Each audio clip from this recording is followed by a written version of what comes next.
Прывітанне. Няўжо гэта мы ўжо ў жывым эфіры? Такое быць не можа. Ага, як цікава.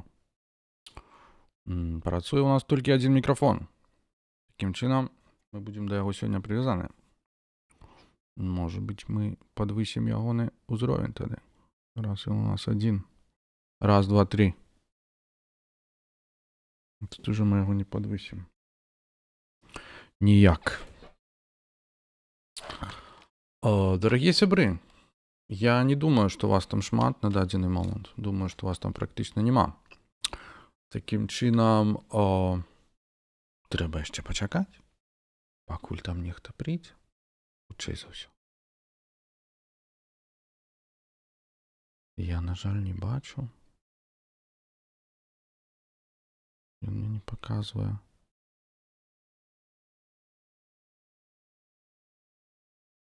А чаму мне не паказвае? То жартуе? Напэўна, жартуе. Ну, хай жартуе. Так, это вельмі цікава, што наш мікрафон адключаны вось гэты. То мы яго адключым і зусім, ці што? Я не ствараў там нейкага шуму ці чаго. Ну, тады за гэта вып'ем.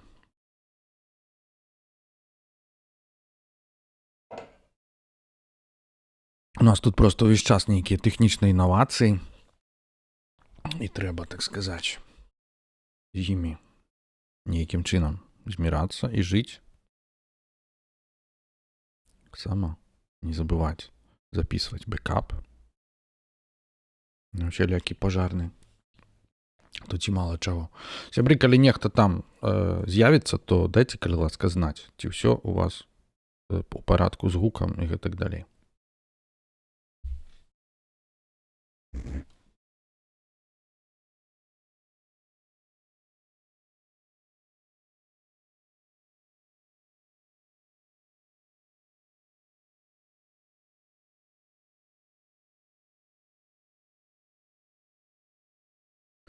Але, напэўна, сёння субота раніцай, ну, у мяне дзень дгармы, але у звычайных людзей паспалітых, напэўна, субота проста. Вот, субота. 20 снежня. Хутка у нас сонцаварот. І самы час, так сказаць, падумаць пра ўсё, што мы зрабілі і што мы будзем яшчэ рабіць у гэтым годзе, у наступным і наогул. Ну, я, напэўна, не буду асабліва чакаць, таму што, ну, бачыце, ўсё адно у іншы час зрабіць гэты стрым не было магчымасці, вось, а раз у нас з вамі традыцыя, раз на месяц, прынамсі, гэта рабіць, то вось час уже і надышоў, наспеў. Такім чынам мы проста вось ударымся ў гэта. Я скажу, што фактычна гэты стрым прымеркаваны да ўгодкаў стварэння выдавецкай ініцыятывы Сейбіт, якая была створаная год таму і якая, так сказаць, паспела за гэты год выдаць ажно 3 кнігі. Я, як поўны аматар у так сказаць, рэкляме, забыў узяць гэтыя кнігі, каб вам паказаць. Ну, я думаю, вы іх все адно бачылі ўсе. Вот. Але я, напэўна, яшчэ, пакуль вы збіраецесь, пайду іх прынясу.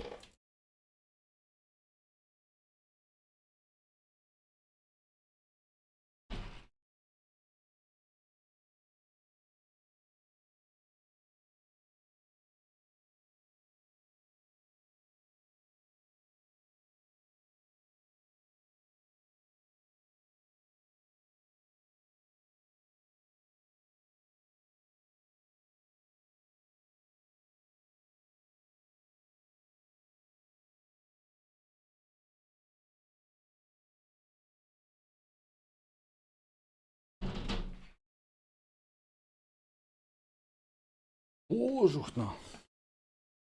Гэта так шмат. Я проста ледзь данёс. Прашу прабачэння. Гэта быў нейкі жах. Я не ўжо пастаў мікрафон на максімум. Яго, напэўна, нельга ставіць на максімум так ужо. Калі зусім... Калі зусім па-шчыраму.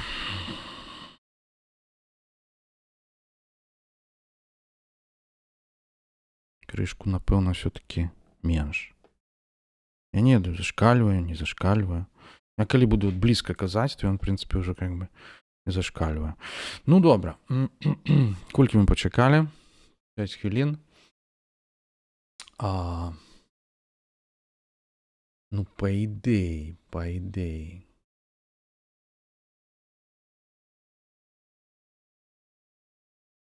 Раз мы ўжо кніжкі прынеслі, раз мы ўжо совсем, так сказать, обнаглели, то мы ж можем еще более обнаглеть.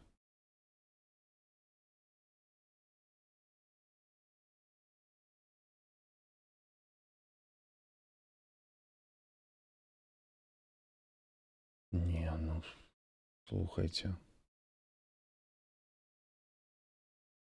Тут нас людзі падтрымліваюць, прысылаюць грошы на ініцыятыву Сейбіт, за што я вельмі ўдзячны. Па-ранейшаму прысылаюць. Вот. І каб мы іх не запрасілі на стрым, ну такого не бывае просто. Ось, такім чынам. Так, год таму ўзнікла ініцыятыва Сейбіт.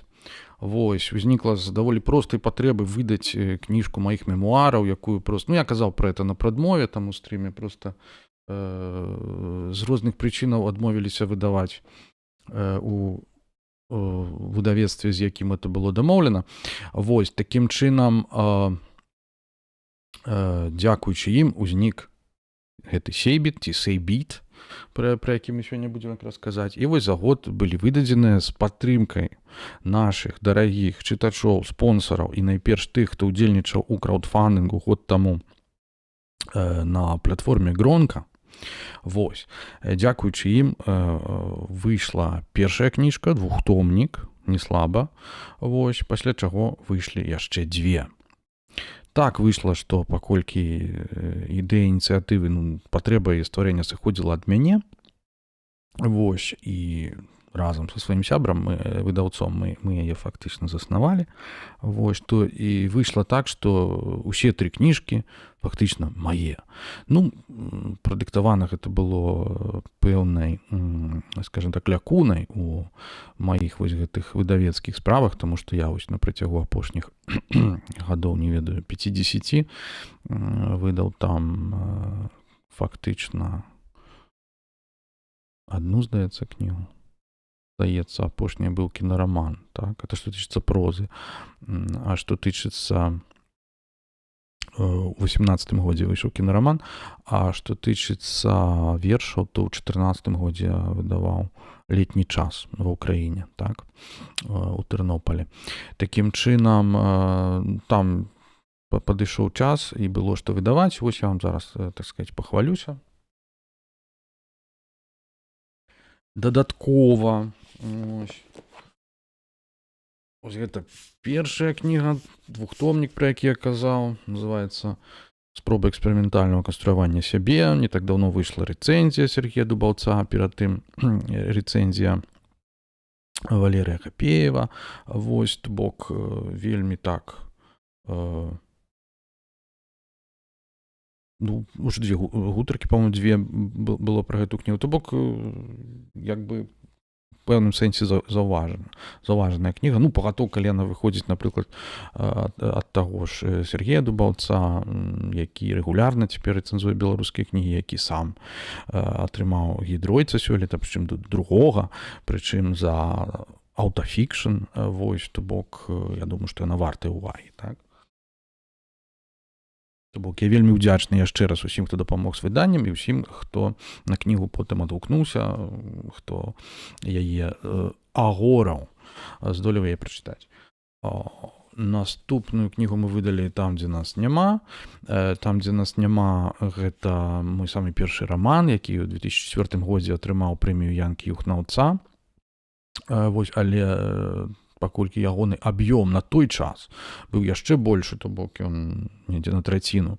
Вось, то зноў жа былі пытанні, як, за што яго выдаваць, дзе. Вось, ну і з увагі да зместу пэўнага, як бы былі пэўныя пытанні. Вось, таму урэшце удалося ў 22 годзе выдаць электронкай у Логвінава. І толькі сёлета надрукавалі ўрэшце раман на паперы. Вось я такім, спадзяюся, ўжо выніковым аўтарскім варыянце. Вельмі цікавая кніжка. Вось з мноствам усякіх прыколаў, тэкстуальных, паліграфічных. У інтэрнэце это можна набыць на кнігаўцы, але таксама і на іншых сайтах. Мне здаецца, Скарына Прэс таксама гандлюе тымі кніжкамі. Вырай, Два буслы, яшчэ іншыя кнігарні і такія беларускія крамы, пры якіх я, можа быць, і не згадаю з галавы, але там это можна знайсці ўсё яшчэ. Ну і пакуль што апошняя кніга, якую мы прэзентавалі на прадмове, гэта кніга постпаэзіі «Чайны збор». Яна фактычна, напэўна, можа быць, найбліжэй да нашай сённяшняй тэмы. Вось, это за апошнія 20 гадоў падборка вершаў, тэкстаў, поствершаў, я не ведаю, як сказаць. А вось невялікі наклад, вось, таму калі цікавіць вас, то не адкладайце, так сказаць, яе набыццё, это таксама на кнігаўцы. Такім чынам, дзякуй яшчэ раз усім. Ну і пра назву, уласна кажучы, вось тут это вот значак, это Сейбіт, это лога, яно напісана як Сейбіт. Вось. Гэта прыдумаў я, там, седзячы ў кавярні, і проста, як яно бывае, это само прыйшло, я ўжо вырашыў не перапрыдумляць нічога, таму што асаблівых іншых ідэй не было. А вось. І мне, як бы, калі нешта само прыходзіць, то яно відавочна, як бы, мае нейкае абгрунтаванне, і мне здалося, што гэтая назва сапраўды яго мае, і што лепей, як бы, не скажаш. Ну, адначасова там гэтае слова «сейбіт» у гэтым, і адначасова, натуральна, менавіта бітнікі, так? Кажы біт, і я скажу, хто ты. Але чаму бітнікі? Чаму Сейбіт, я думаю, я патлумачыў дастаткова Марыне Весялусе, вось у нашым з ёю онлайн-дыялогу у рамках онлайн-прадмовы. Вось, а вось чаму бітнікі раптоўна. Вот.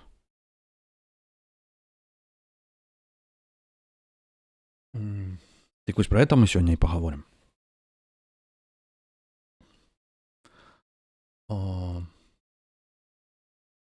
Спадзяюся, што нехта ўжо далучыўся. Такім чынам можам пераходзіць непасрэдна да нашай сённяшняй тэмы. А тэма гэта бітнікі, бітніцтва і будызм.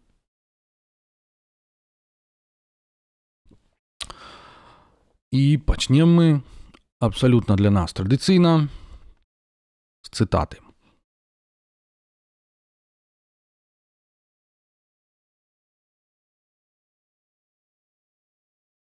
Пачнем з цытаты, калі ў нас не мыш будзе працаваць. Ось яна прачнулася і вырашыла, што трэба сапраўды запрацаваць. Такім чынам, сябры,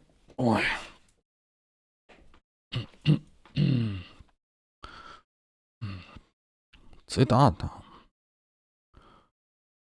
Блокі дэнверскіх вежаў, згуртаваныя пад шэрым туманам пасярод прэрый, газанулі на гусеніцах да блакітнага далягляду.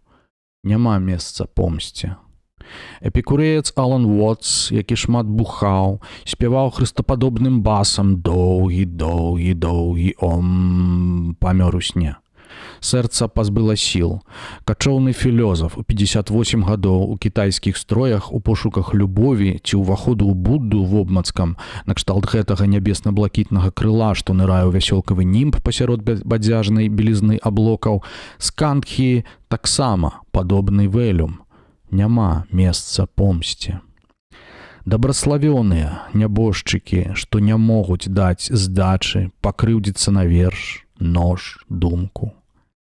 Дабраславёныя нябожчыкі ў іхным няведанні, памерлыя без адкрытых ранаў, ці без цыгарэт, ці без енаў. Добраславёныя нябожчыкі, што не суложаць, не ядуць тушаную прыправленую зёлкамі гародніну пад скарыначкай сыру, не смакуюць памалу чай, не марнуюць бензін, азіраючы аблокі ў нябёсах, не марнуюць слоў, каб апісаць свой стан, не маюць з кім размаўляць. Добраславі вольных нябожчыкаў, што ў глыбінях чытаюць лекцыі нерухомымі языкамі, дасканалых медытатараў, пазбаўленых думак, цалкам рэалізаваных у шуньяце.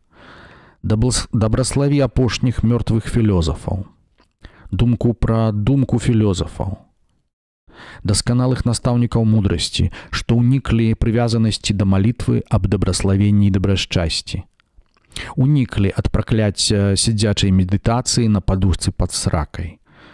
Нябожчыкаў, што адкінулі дыханне, адрынулі цела сексу, атрымалі свой апаплексічны ўдар і звалілі ў самоце. Петушчы, думаннік, разведзены, дзядуля, замудоханы, мудры, памёр у ложку, сярод спакою, ночы ціхай і нядрэмнай.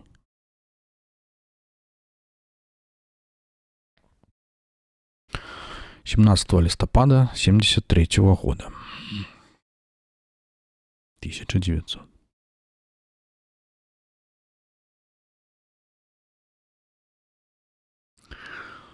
Такі вось верш, і гэта верш прысвечаны памяці Алана Уотса, які акурат тады памёр у веку 58 гадоў.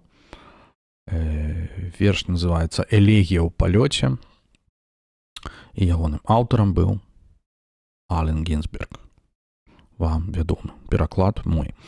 Алан Уотс — это быў знакаміты у той час такі папулярны мысляр, як ён сказаў, такі як бы забаўляльнік ад філасофіі, вось, які, ў прынцыпе, стендапер, сёння можна сказаць, які займаўся папулярызацыяй на захадзе як бы ўсходніх вучэнняў, будызму ў тым ліку, і ў асноўным, напэўна, перадусім. І які быў культавай фігурай для пакалення бітнікаў, хіпі, і застаецца ў пэўным сэнсе для многіх і сёння. Я вось з цікавасцю спраўдзіў, што існуе такі YouTube-канал, які, значыць, мудрасць Алана Уотса, штосьці накшталт таго, у якім штучная інтэлігенцыя на падставе уотсавых тэкстаў генеруе нейкія новыя там прамовы, сэнсы іх і так далей. Вось.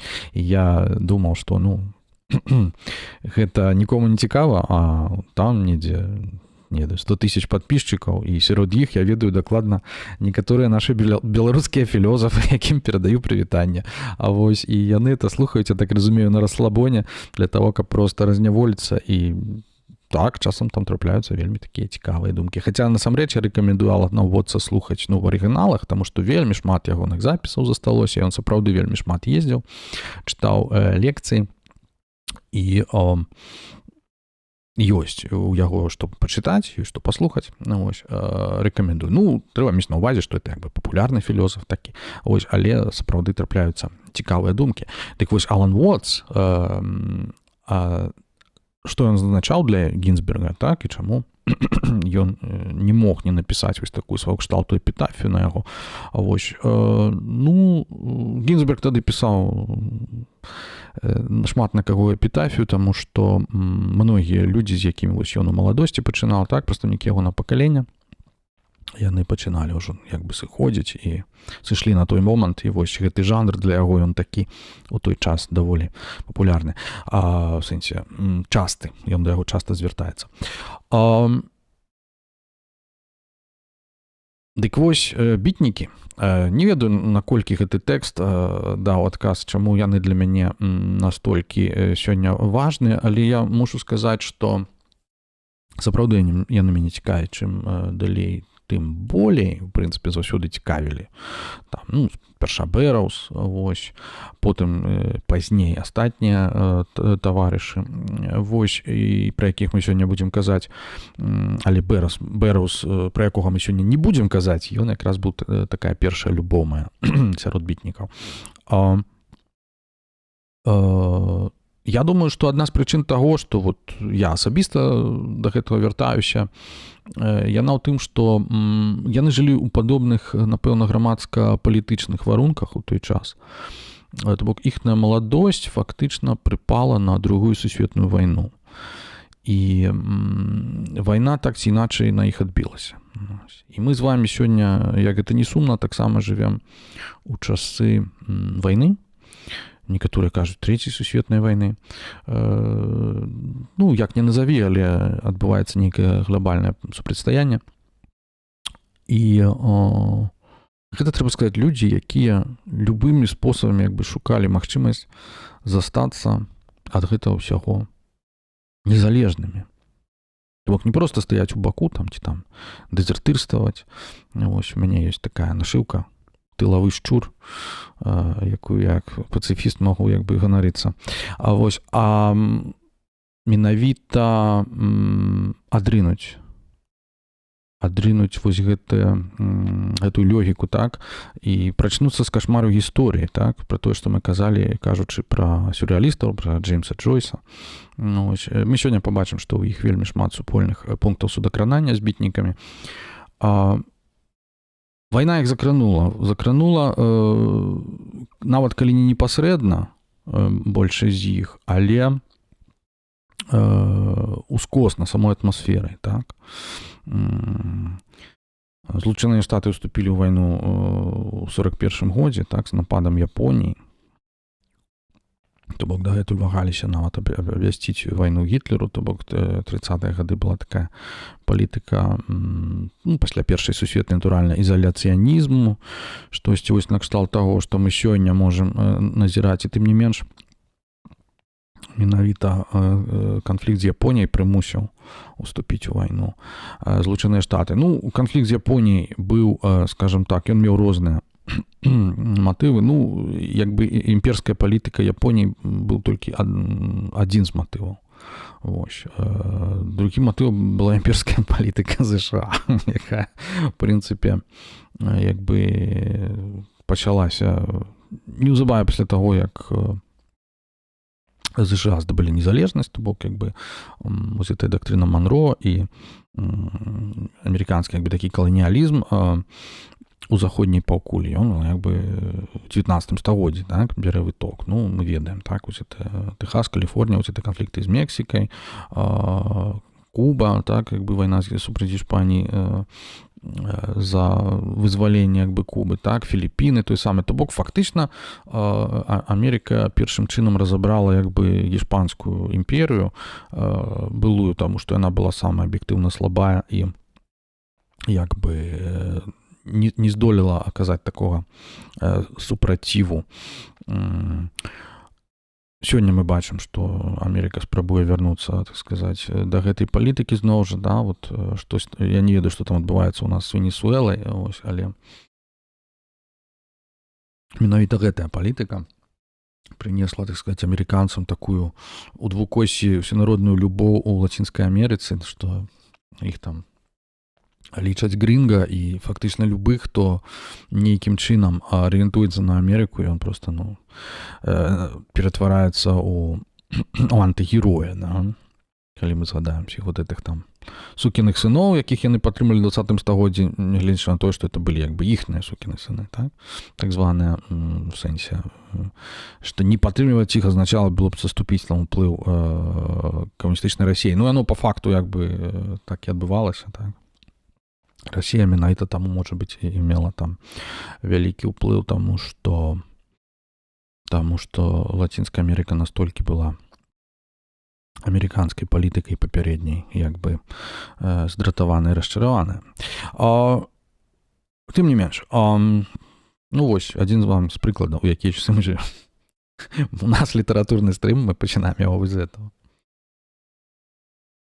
Тым не менш, амерыканская экспансія была і на кірунку Ціхага акіяну, так, то бок на кірунку Азіі. Ну, як бы Гаваі, так, Філіпіны там тыя ж, вось, і мала-памалу, ну, яна не была заўсёды вайсковая, але культурная экспансія, ну, як бы фактычна пачатак гандлёвай экспансіі Злучаных Штатаў пачаўся менавіта з Японіі. Спачатку з Акінавы, куды камадор Пірі прыплыў у 1853 годзе. Ось, там было такое царство Рюкю, оно было яшчэ незалежнае, і ён вырашыў, значыць, усталяваць з ім гандлёвы кантакт насуперак забароне японцаў. Японцам это не спадабалася, камадор Пірі прыплыў туды, значыць, сказаў, вось, вам умовы, адкрывайце парты і гэтак далей. Ну, па факту, праз год ён прыплыў па адказ, вось, яны не хацелі адкрываць парты, а ён іх прымусіў фактычна зброяй. То бок, адкрыў Японію для рэшты свету. Пачалася эра Мэйдзі, так званая, і мадэрнізацыя Японіі. Ось. Канечне, мы можам сказаць, што гэта было пазітыўна. Ось. Таму што Японія была ўжо закрытая некалькі стагоддзяў. То бок вырылася ва ўласным соку. Там узнікалі цікавыя рэчы, і вядома, адкрыццё Японіі свету, як мы казалі ў стрыме пра сюррэалізм, в чацвёртай частцы, яно было карысным не толькі для Японіі, але і для свету у сэнсе мастацкім і гэтак далей. Але па выніку у сэнсе, напэўна, філазофска-рэлігійным, так, як мы бачым у 20 стагоддзі. Тым не менш, вось гэта мадэрнізацыя Японіі прывяла да таго, што, Японія не стала, так сказаць, цярпець канкурэнцыі у сваім, так сказаць, у сваёй вобласці, так, у Азіі, і супрацьстаяла Расіі, так, там захапіла частку Кітая, там Карея была калонія Японіі. Адным словом, пачалася вось гэтая, разумееце, вы пераймаеце культуру Захаду, і раптоўна разам з ёю у вас з'яўляюцца вот эти вот імперыяльныя жаданні. Ага, мы былі калоніяй, дык мы ж таксама можам быць, так сказаць, імперыяй.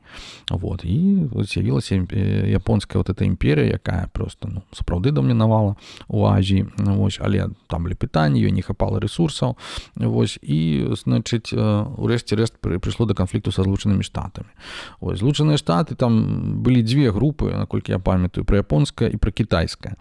Вось, і паставілі, ўсё-такі перамагла пракітайская група з прычыны таго, што, Амерыка хрысціянская страна, вось, і краіна. І там, значыць, менавіта яны верылі ў тое, што Кітай удасца хрысціянізаваць прасцей, чым Японію. Таму што, японцы, як мы ведаем, зноў жа са стрымаў пра езуітаў, яны так вось не дазволілі распаўсюджвацца хрысціянству там, і сапраўды неўзабаве пасля этого закрылі краіну для іншаземцаў. Вось, чым і захавалі сваю культурную адметнасць. Кітайцы таксама і захавалі, не гледзячы ні на што. І проста, што амерыканская палітыка была антыяпонскай, фактычна з самого пачатку 20-го стагоддзя. Вось, а не там з 9 снежня, так, по-моему, 41-го года, калі адбыўся напад на Перл-Харбор.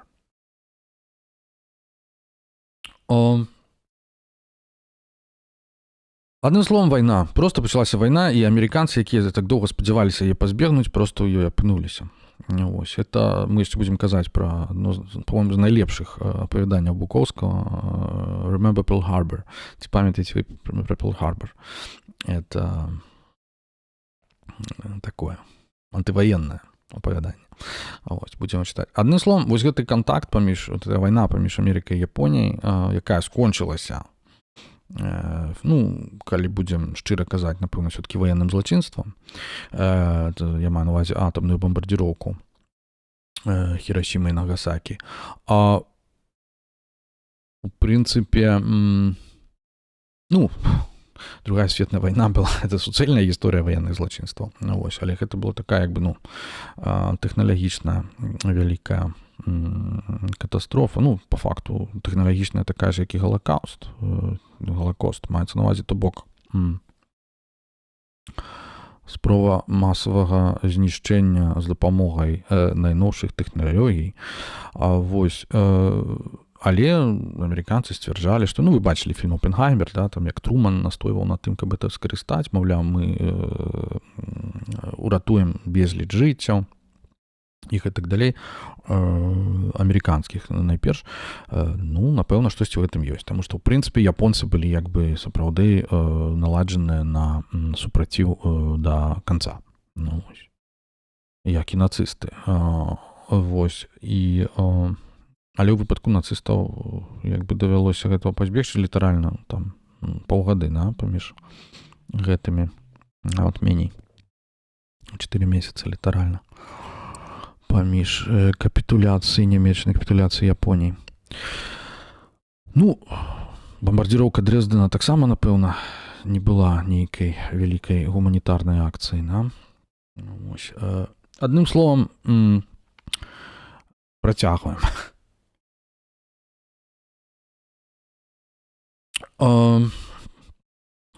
Гэта ўсё, пра што мы кажам, проста адбывалася на вачах вось у гэтага пакалення бітнікаў. І якой магла быць іхная рэакцыя, Вось. Пазітыўнага з гэтага ўзышло што? Акрамя самой гэтай генерацыі бітнікаў. Гэта менавіта культурныя кантакты паміж Амерыкай і Японіяй і фактычна распаўсюд дзен-будызму ў Амерыцы. Гэта, я лічу, адзін з непасрэдных вынікаў амерыканскай перамогі над Японіяй у другой сусветнай. Без гэтага проста, мне здаецца, нічога проста не было. Вось. Так атрымліваецца часам.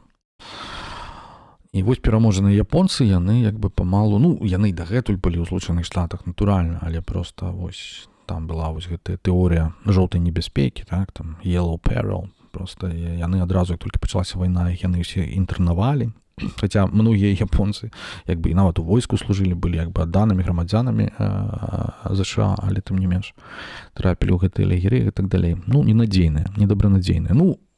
Прынамсі, іх не забівалі як у гулагу, там, калі там вывозілі цэлыя народы, вось, баючыся, сказаць, нямецкага ўплыву, вось, там, чеченцы, калмыкі і іншыя.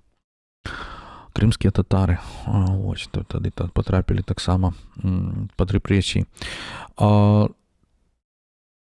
Такім чынам, фактычна дзякуючы вайне, так, патрапілі пасля вайны у Амерыку, разам, натуральна, з вялікім кантынгентам амерыканцамі, які знаходзіўся ў Японіі, так, потым карейская вайна была, то працягвалася. То бок, ідэі з Азіі трапілі ў Амерыку, а праз яе, фактычна, потым трапілі, напрыканцы 20 стагоддзя трапілі ў Еўропу.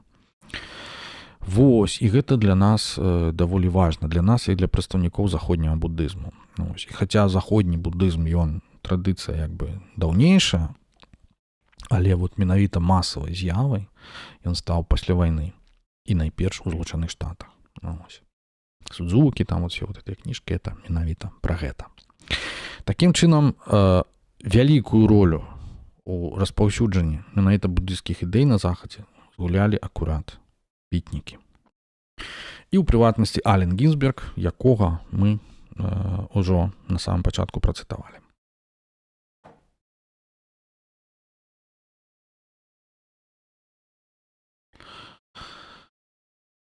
Ален Гінзберг нарадзіўся ў 26 годзе ў Нью-Йорку, это штат Нью-Джерсі, рос побач з Патэрсанам. Хто ведае, хто глядзеў фільм «Патэрсан», так, Патэрсан — это нездарма прозвішча Патэрсан там у героя паэта, так, таму што Патэрсан — это як бы значны горад у гісторыі амерыканскай паэзіі. Адтуль паходзіў Уільям Карлас Уільямс, які напісаў паэму з той вялікую эпічную з той жа назвай «Патэрсан».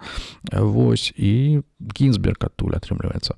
Значыць, цікава, што габрэйскага паходжання, ягоная маці Наомі Леві, аказваецца, нарадзілася ў Невелі. Вось, Невель — гэта такое мястэчка на мяжы між Беларусі і Расіяй на поўначы. Фактычна яна заўсёды была часткай Віцебшчыны, так, Полачыны, Віцебшчыны. Вось, толькі ў 24 годзе 1900 яно было перададзенае Пскоўскай вобласці, так. Як бы, это фактычна, кажу, на другім баку мяжы, калі самае, як бы ніколі не гістарычна не выклікала сумневу, што яно належыць Беларусі. Так? Там, вот, калі былі падзелы Рэчы Паспалітай, то яно выйшло адразу там у склад этой вот беларускай губерніі, там, ці яшчэ чагосьці. Ну, то бок, як бы, кажу, до 24-го года. Нават паспела быць у складзе савецкай Беларусі нейкі час. Вось. Так вось там адтуль паходзіла ягоная маці. Вось. Ну, як многія габрэйскія перасяленцы таго часу, так, 20-го стагоддзя, яна была перакананай, за выключэннем Эйн Рэнд, значит, маці Гінзберга была перакананай марксісткай, удзельнічала у рабочым марксісцкім руху ў Амерыцы, так, і, значит, ну, трэба сказаць, што все мазгі пракампасціравала юнаму Алену. Вось, у дзяцінстве вельмі неадназначныя былі стасункі ў яго з ім. Пагатоў, што фактычна яна потым, ну, як бы выявілі ў яе шизофрэнію. Вось, і яна, як бы, пачала трапляць вось у гэтыя ўсе установы, вось, і Ален мусіў там да яе ездзіць, это ўсё назіраць, то бок для яго это была даволі вялікая траўма. Але ў прынцыпе яны ліставаліся, падтрымлівалі добрыя стасункі з ёю. Бок па-свойму яна вельмі шмат у ягоным жыцці азначала, так? Напэўна, болей, чым бацька. Бацька быў такі больш аўтарытарны. Вось, і не было у іх вялікага разумення, а вось з маці былі такія цікавыя даволі адносіны. Вось. У 43-м годзе Гінзберг паступае у Columbia University ў Нью-Йорк. Вось. І адтуль фактычна, можна сказаць, вось пачынаецца ягоная бітніцкая кар'ера. Ну, тады як бы ніякага слова бітнікі не было, як бы, але ў 43-м годзе, пасярод, так сказаць, усяго апісанага вышэй, то бок вайны у Еўропе, у Азіі, па ўсім свеце, ён, значыць, трапляе ў Нью-Йорк і сустракаецца, як бы, з усімі галоўнымі персанажамі пазнейшого бітніцкага руху, так? Це, значить, Люсьен Кар, Джек Керуак, Берроуз, Уильям Берроуз, так, Джон Кленнон Холмс. Вось, то бок это все ягоныя сябры, аднакашнікі, там, старэйшыя, маладзейшыя. Вось, то бок это одно кола. Што іх цікавіць? Натуральна, іх цікавіць усё, так сказаць, апрача вайны. То бок іх цікавіць менавіта мастацтва, паэзія, літаратура, ось, і не ў апошнюю чаргу іх цікавіць джаз, бібоп тагачасны. Это сам сабе даволі цікавая з'ява. Паколькі менавіта тады, у 40-х, вакол вось гэтых джазавых клубаў стварылася субкультура, якую называюць хіпстэры. Мы сёння ведаем гэтае слова ў іншым значэнні, але як бы арыгінальныя хіпстары гэта былі людзі, якія жылі фактычна жыццём джазавых музыкаў, слухалі джазавую музыку і тусілі вось вакол вось гэтых джазавых клубаў. White Negroes, як іх назваў Норман Майлер потым у адным са сваіх эссе, так. Чаму? Чым была такая прывабная вось гэтая тусоўка, вось гэты лад жыцця афраамерыканцаў для выхадцаў вось гэтых белых буржуазных сем'яў? Менавіта тым, што там былі іншыя каштоўнасці, і там быў сапраўды іншы лад жыцця, разняволены, так? Нягледзячы, натуральна, на вялікі там хрысціянскі бэкграунд, як і музыкі самой, так і наогул афраамерыканскай культуры, але як бы вось менавіта вось гэтая плынь, звязаная з спажыццём розных рэчываў, такіх не самых легальных, так, ну, у першую чаргу травы, так, марыхуаны, то бок як бы большасць чорнага насельніцтва Амерыкі все-таки з поўдня паходзіла, так, і там іншыя кліматычныя умовы, там можа быць нават і характар сам па сабе іначай фармуецца, правільна, чым недзе на поўначы. Вось, такім чынам яны прыносілі вось у гэтыя паўночныя гарады крышку іншыя, так бы, настроі, іншы вайб, да? І, ну, ёсць безліч пра гэта кніг і фільмаў вось пра тое, як музыкі з поўдня рабілі кар'еру у багатых клубах на поўначы, так, там у Чикаго, ў прыватнасці ў Нью-Йорку, записывалі альбомы. Вось гэты фільм вядомы пра Cadillac Records, по-моему, называецца, да, пра гэта ў 50-х годах, пра вось гэтага прадюсера яўрэйскага, які, дарэчы, быў таксама родам з Беларусі, ледзьве там не з Берасця. І записываў афраамерыканскіх музыкаў. Адным словам, хіпстары — это была просто вот движуха, вялікі такі движ. І у гэтым асяроддзі нарадзілася музыка бібоп.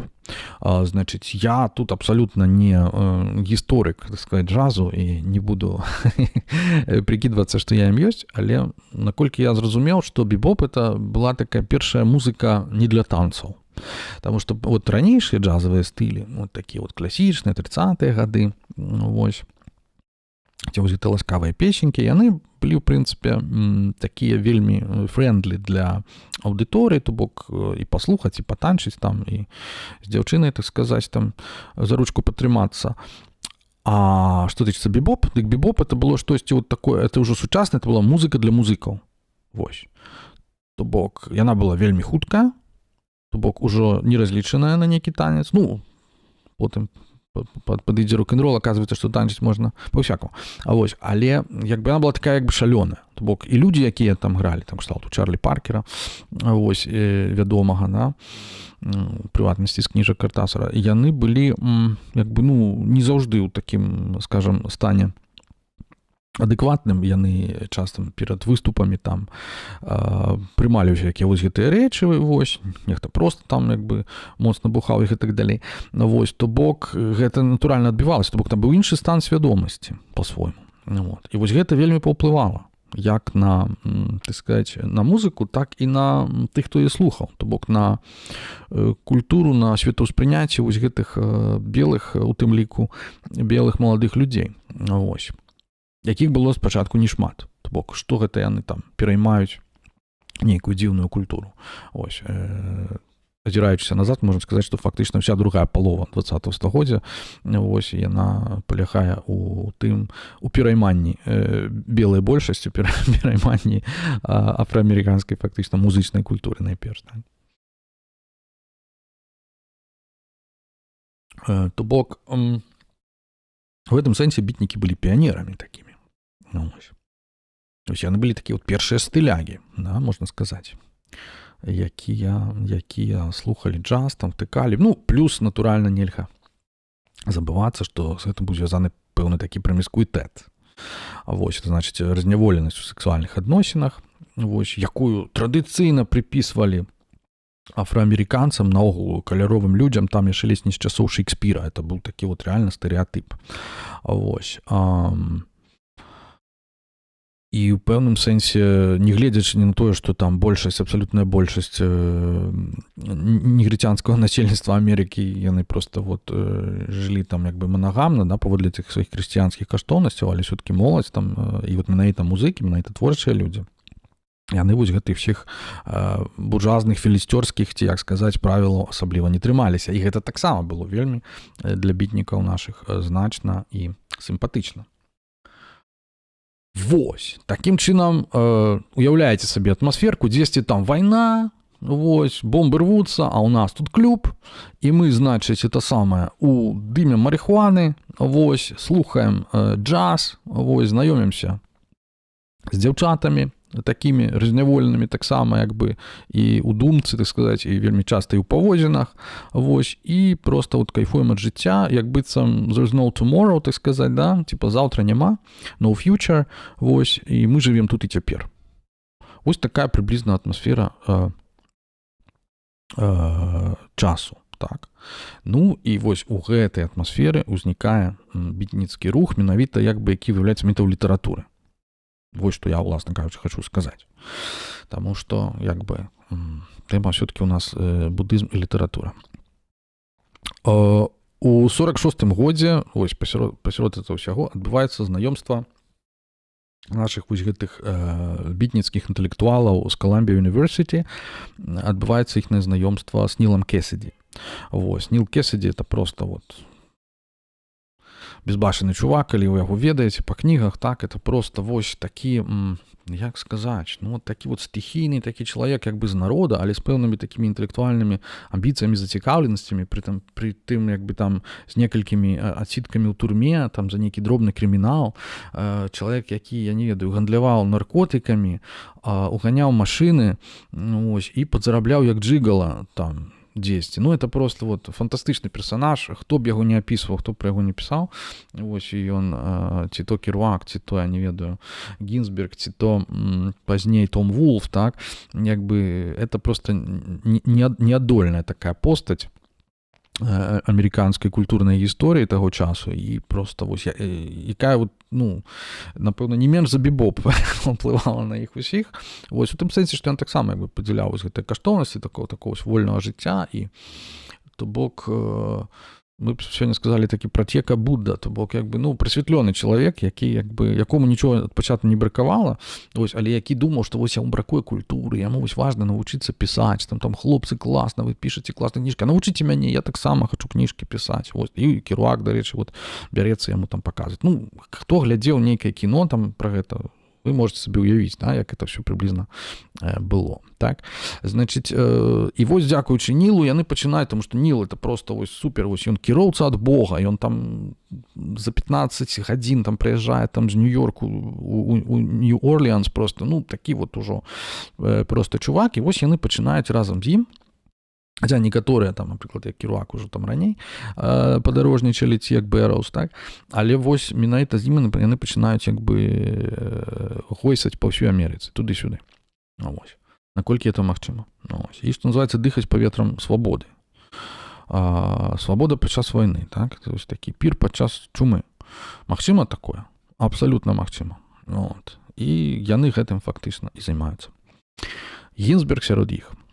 Гінзберг таксама вырашае там пытанні сваёй сексуальнай арыентацыі. Вось ён, наколькі вядома, адразу закахаўся ў Ніла Кесіді, просто вот.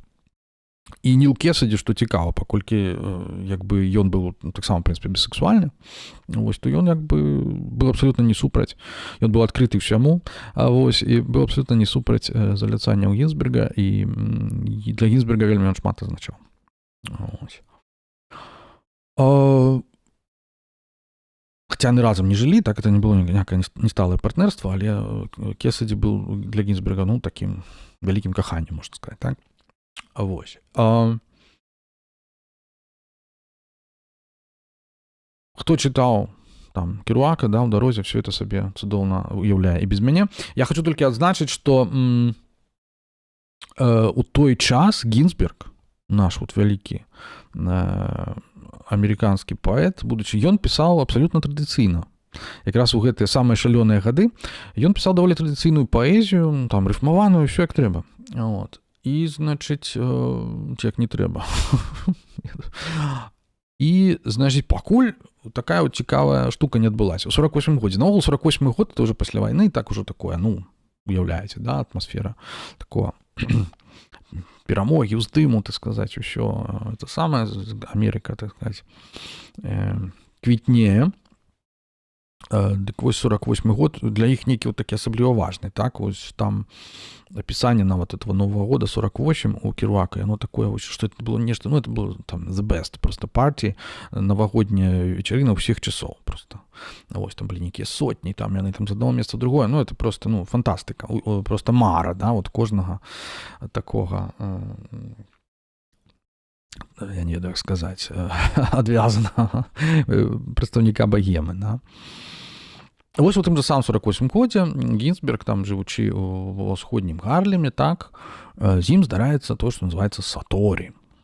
Это значит, вось, прасвятленне. Вось. Ну, ён ужо і дагэтуль, як бы там цікавіўся всякімі там усходнімі фішкамі, там можна прасачыць па ягонай паэзіі, вось.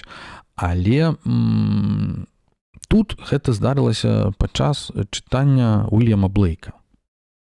Уільям Блейк это, ну, як бы ёсць два Уільямы Блейкі, так адзін такі вядомы традыцыйны такі вось дарамантык такі, ці перадрамантык такі класік фактычна паэзіі з усімі такімі вершамі вот это вот Songs of Innocence і гэтак далей.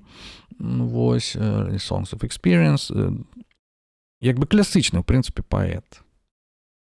Хаця паэт-самавучка, так, это відаць адразу. Вот. Ну, паэты, ён і друкары і так далей. А вось Гінзберг, менавіта Блейк другога перыяда, ён такі больш такі, як бы, ну, адмарожаны, безбашаны і герметычны па-свойму аўтар. То бок, пра што ідзе? Цяжка сказаць. Я пераклаў там адну ягоную паэмку і цудоўную насамрэч, што тычыцца гледзячы паэтычных вобразаў, але от па шчырасці пра што яна, што там у яго за металогія? Ну, я сам, як бы, цьмяна здагадваюся толькі. Вось. Глядзіце на літражы. Дарэчы, тэксты большасці людзей, пра якіх мы сёння кажам, ёсць на літражы. Вось, таму я вам раю туды ісці. Літраж.орг. Літразг.орг.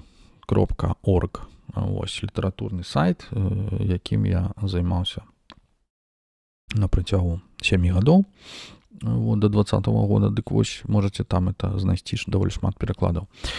І вось, чытаючы Блейка, ён, як быццам, Гінзберг раптоўна чуе голас самога Блейка, які чытае яму вось ягоныя тыя вершы. Нейкі такі вось старажытны голас, да, з нейкай такой інтанацыяй, вымаўленнем, ну, там, з канца 18-го, пачатку 19-го стагоддзя. Вось, такая вось галюцынацыя.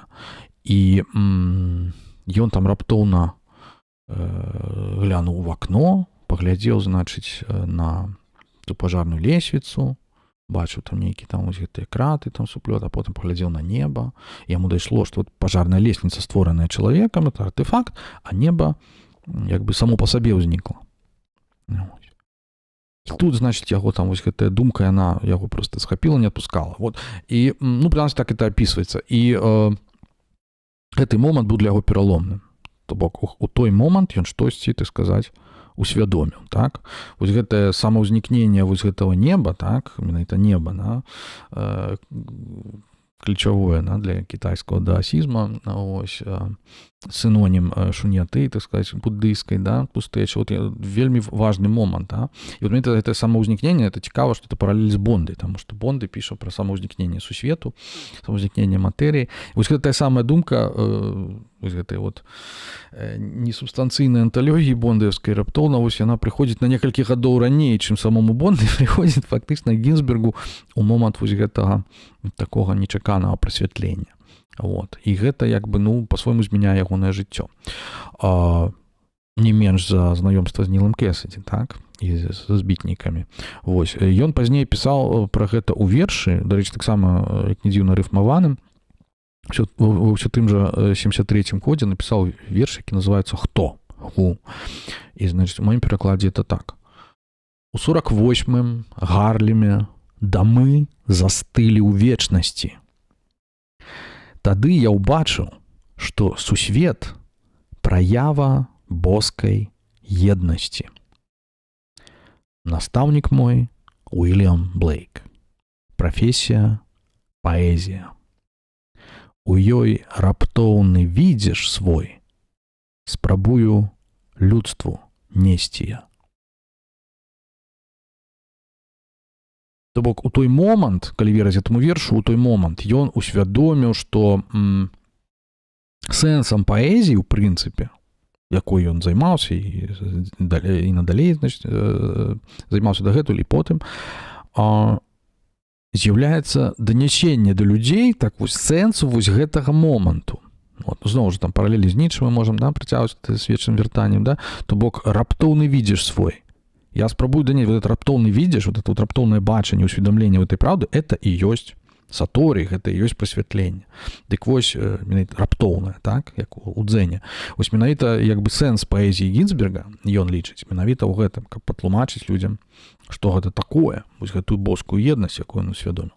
Вось. Неўзабаве пасля гэтага ён напісаў верш «Метафізіка». Вельмі кароткі, зусім іншым стылі, чым дагэтуль, так, у 49-м годзе напісаны верш «Метафізіка. Гэта адна адзіная нябесная цвердзь, А значыць, гэты свет абсалютны. Іншага свету няма. Кола замкнулася. Я жыву ў вечнасці. Варункі гэтага свету, варункі нябёсаў. В прынцыпе, абсалютна буддысцкі верш ужо па змесце, і фактычна это ягонае разуменне, ягоны варыянт формулы сансара нірвана. Да? Зноў жа там неба, як синонім абсалюта, синонім дао, і, значыць, ці нірваны, кажучы па-буддыску, і ён, як бы, у сваім разуменні, ён яго прыраўнівае да варункаў гэтага свету. То бок, я жыву ў вечнасці, ўжо тут і цяпер. То бок, іншага свету няма. Фактычна, вось, гэта як бы такі дадатак да таго, што ён перажыў у гэтай вось візіі з Блейкам у 48 годзе. То бок мы бачым, што культура спажыцця усякіх рэчываў не прайшла дарма для нашых бітнікаў. То бок яны сапраўды пачалі глядзець і бачыць это ўсё крышку па-іншаму. Вось мы бачым там уплывы чытання таго ж Судзукі, вось гэтых всіх усходніх рэчаў. Да рэчы, былі і да вайны былі цікавыя рэчы. Аказваецца, гэта буддыйская Біблія, так званая, ну, это кампіляцыя проста асноўных буддыйскіх тэкстаў, выйшла ўжо ў 32 годзе. Пазней яна аказала даволі значны ўплыў на таго ж Керуака. Але мы можам сказаць, што Гінзберг быў фактычна першым. Ну, ён быў, напэўна, з іх все-таки самы начитаны, тут ужо, што казаць. Самы такі габрэйскі хлопчык-інтэлектуал, акулярысты. Вось, ён, в прынцыпе, першым да гэтага ўсяго дайшоў. У адрозненне ад Бэраўза, які таксама быў, як бы, начитаны і вельмі, як бы, інтэлектуальны і ўсё астатняе, але яго абсалютна не цікавіла вось гэтая вось духоўныя рэчы, просто духоўны бок жыцця. Он просто казаў, ну, што там, Керуак яго пытаўся, типа, ну, а што будзе пасля смерці, ты мне скажаш? Он кажа, да нічого не будзе, просто памрэм і все. Once you're dead, you stay dead. Просто это... І, карацей кажучи, як бы по-рознаму яны былі розныя людзі, насамрэч, да? То есть немагчыма іх все-таки пад нешта адно падгрэбці, таму, кажу, мы не пра ўсіх сёння будзем размаўляць. Вось. Дык вось, пасля ўсіх тых гісторый, пасля Каламбіг і так далей, канфлікт у яго з бацькам узнікае, наколькі я памятаю. Вось, дарэчы, яшчэ адна кніга, якую я вам забыўся паказаць. Секундачку.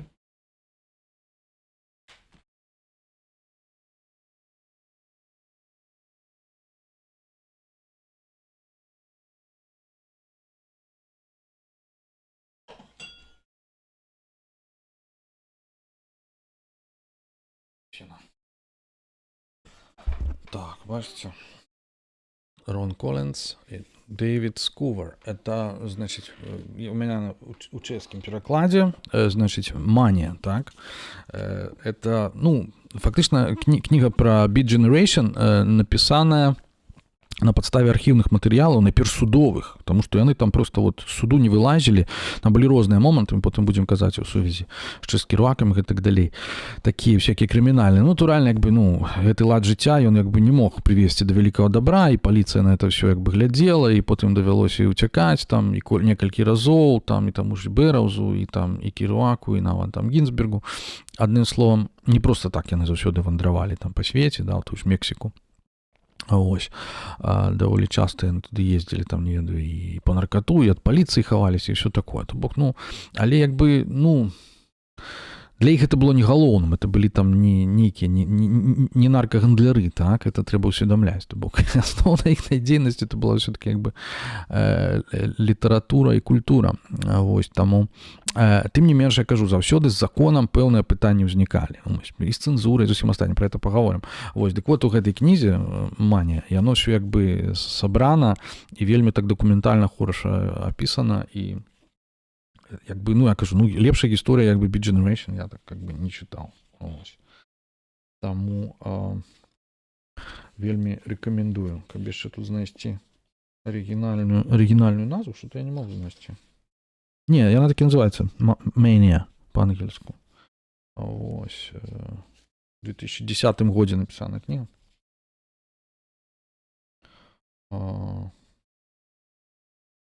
Не, 13-м, то бок, ну, адносна новая, то бок, што хочу сказаць. Вось, і так, што хацеў сказаць далей. Ну, і вось, значыць, натуральна, вось гэты лад жыцця, вось всё вот это вот, тусоўкі вось гэтыя, ну, не падабаюцца бацьку Гінзберга, у яго і так там хапае праблем з гэтай маці, всё такое, адным словом, ён лічыць, што яму варта просто вот знайсці сабе жонку, там, дарэчы, быў эпізод, ён, здаецца, ажаніўся там на кароткі час, але, ну, нічого не мог зрабіць. Вось, все-таки ён быў гей. І, адным словом, з'ехаў ён з Нью-Йорку у Сан-Франциско. Вось. Там ён пачаў працаваць нейкім, лезь там не клеркам нейкім. Я ўжо не памятаю дзе, ўжо даўненька чытаў эту кнігу, я ўжо не помню там, куды яго, у нейкую фірму, карацей, яго там прыстроілі, і ён такі, всё, я буду, ён пачаў там апранацца ўжо там як сур'ёзны хлопец, так сказаць. Ну, карацей, завязаў, што называецца, Гінзберг, всё, так сказаць. Забыў пра студэнцкае нью-йоркскае жыццё, пераехаў. Ну, але Сан-Франциско — это не той горад, у якім можна жыць, напэўна, прыстойным жыццём. Это для чалавека кшталту Гінзберга. Вот. Там ён знаёміцца з прадстаўнікамі так званага Сан-Францискага рэнесансу. Вось это рух, які паралельна як бы узнік з нью-йоркскай вот этой групай, і фактычна вось толькі там, напэўна, тады, недзе 54-55 год, можна сказаць пра тое, што узнікае сапраўды бітніцкі рух, так? Калі вот Нью-Йорк і Сан-Франциско, яны як бы спалучаюць свае высілкі, што называецца. Вось, таму што там Лоренс Ферлінгеті, вось, Кеннет Роксрот быў такі, значыць, крытык, там, і цэлы шэраг просто самых цікавых людзей, пра якіх мы таксама яшчэ будзем казаць. І галоўнае, што ў іх там ёсць выдавецтва, City Lights называецца, выдавецтва Ферлінгеті, вось, і кнігарня. Ось. І там яны вось гэту літаратуру самую такую розную публікуюць. Цэлы шэраг там паэтаў цікавых, таксама Лью Уэлч, там Уэйлен, Гері Снайдер, пра якого будзем казаць. І вось Гінзберг туды уліваецца, значыць, і знакамітае чытанне, калі ён піша сваю паэму «Йокат», знакамітую і Хаул, якая чытанне адбываецца, калі не памыляюся, не, чекайце, зараз я знайду дакладную дату.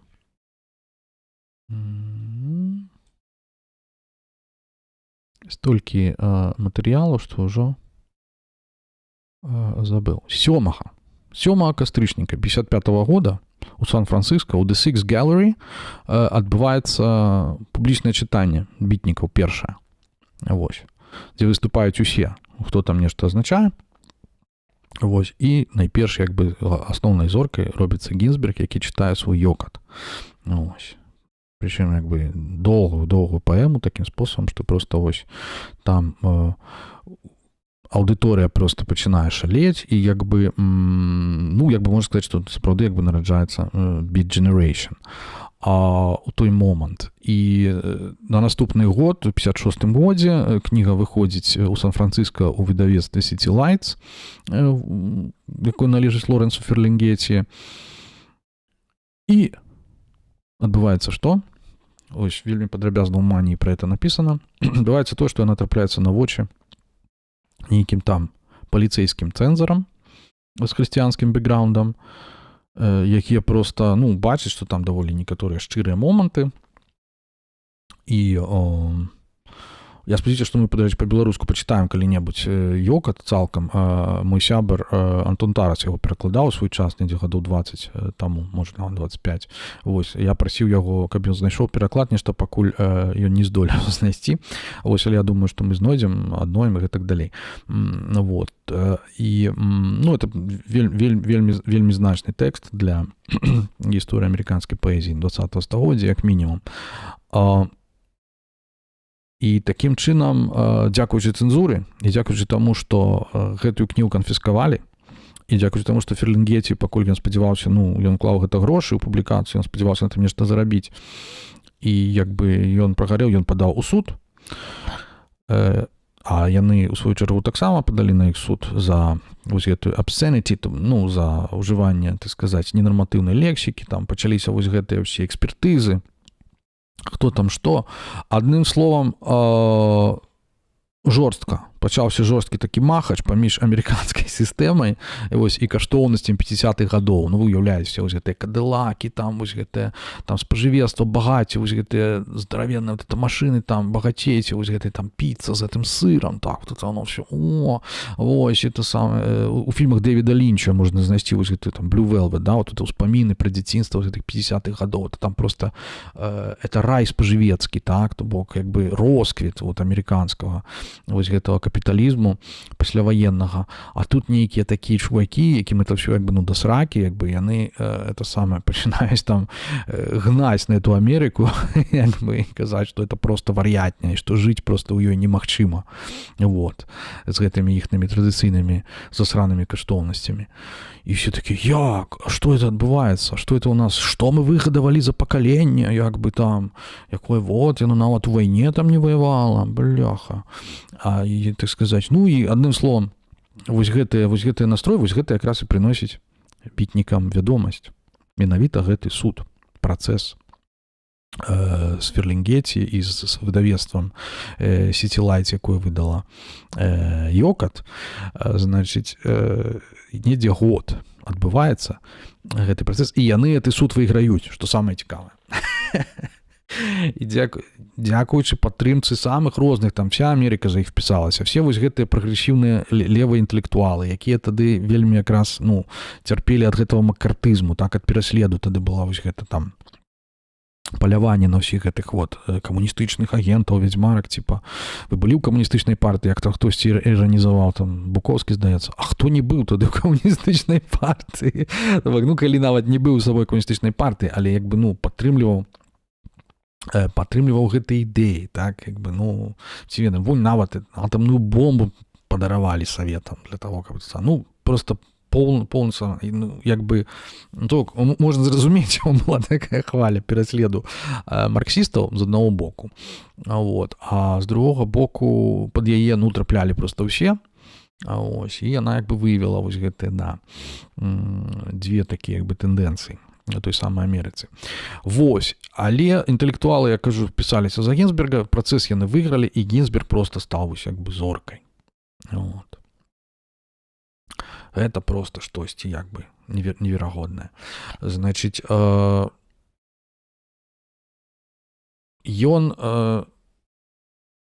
мне здаецца, што нават яшчэ не дачакаўшыся вынікаў як бы суду, так, тому што ён баяўся як бы пераследаваць такой, ён з'ехаў з краіны, ён з'ехаў у Марока, вось тады там тусаваўся Бэрроуз, які пазней на гэтым матэрыяле будзе пісаць вось гэты свой голы абед, так, вось гэты naked lunch знакаміты.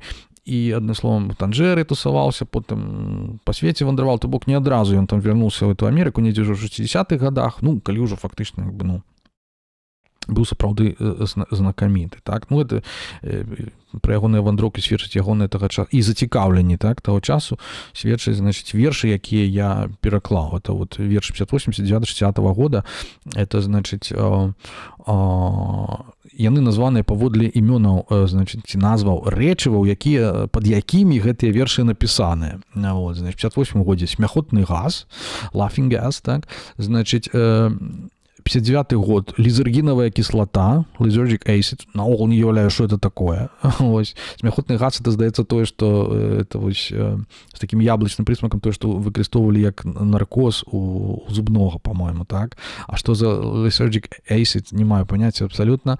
Вот, верш 60-го года этер называется, то бок эфир. То есть, ну, ужывальнікам этера быў яшчэ Альфред Жарі, так, вядома, тут, значыць, пакаштаваў, значыць, Гінзберг, а вось недзе ў Ліме, там, у Перу, это сам, але з гэтага нарадзіўся цікавы тэкст, вельмі спантанны і вельмі, як бы, ну, то бок, сэнс не самім, і наогул, я зноў жа, ён не быў нейкім там залежным, мне здаецца, што залежнымі з іх былі, ну, калі не памыляюся, два чалавекі.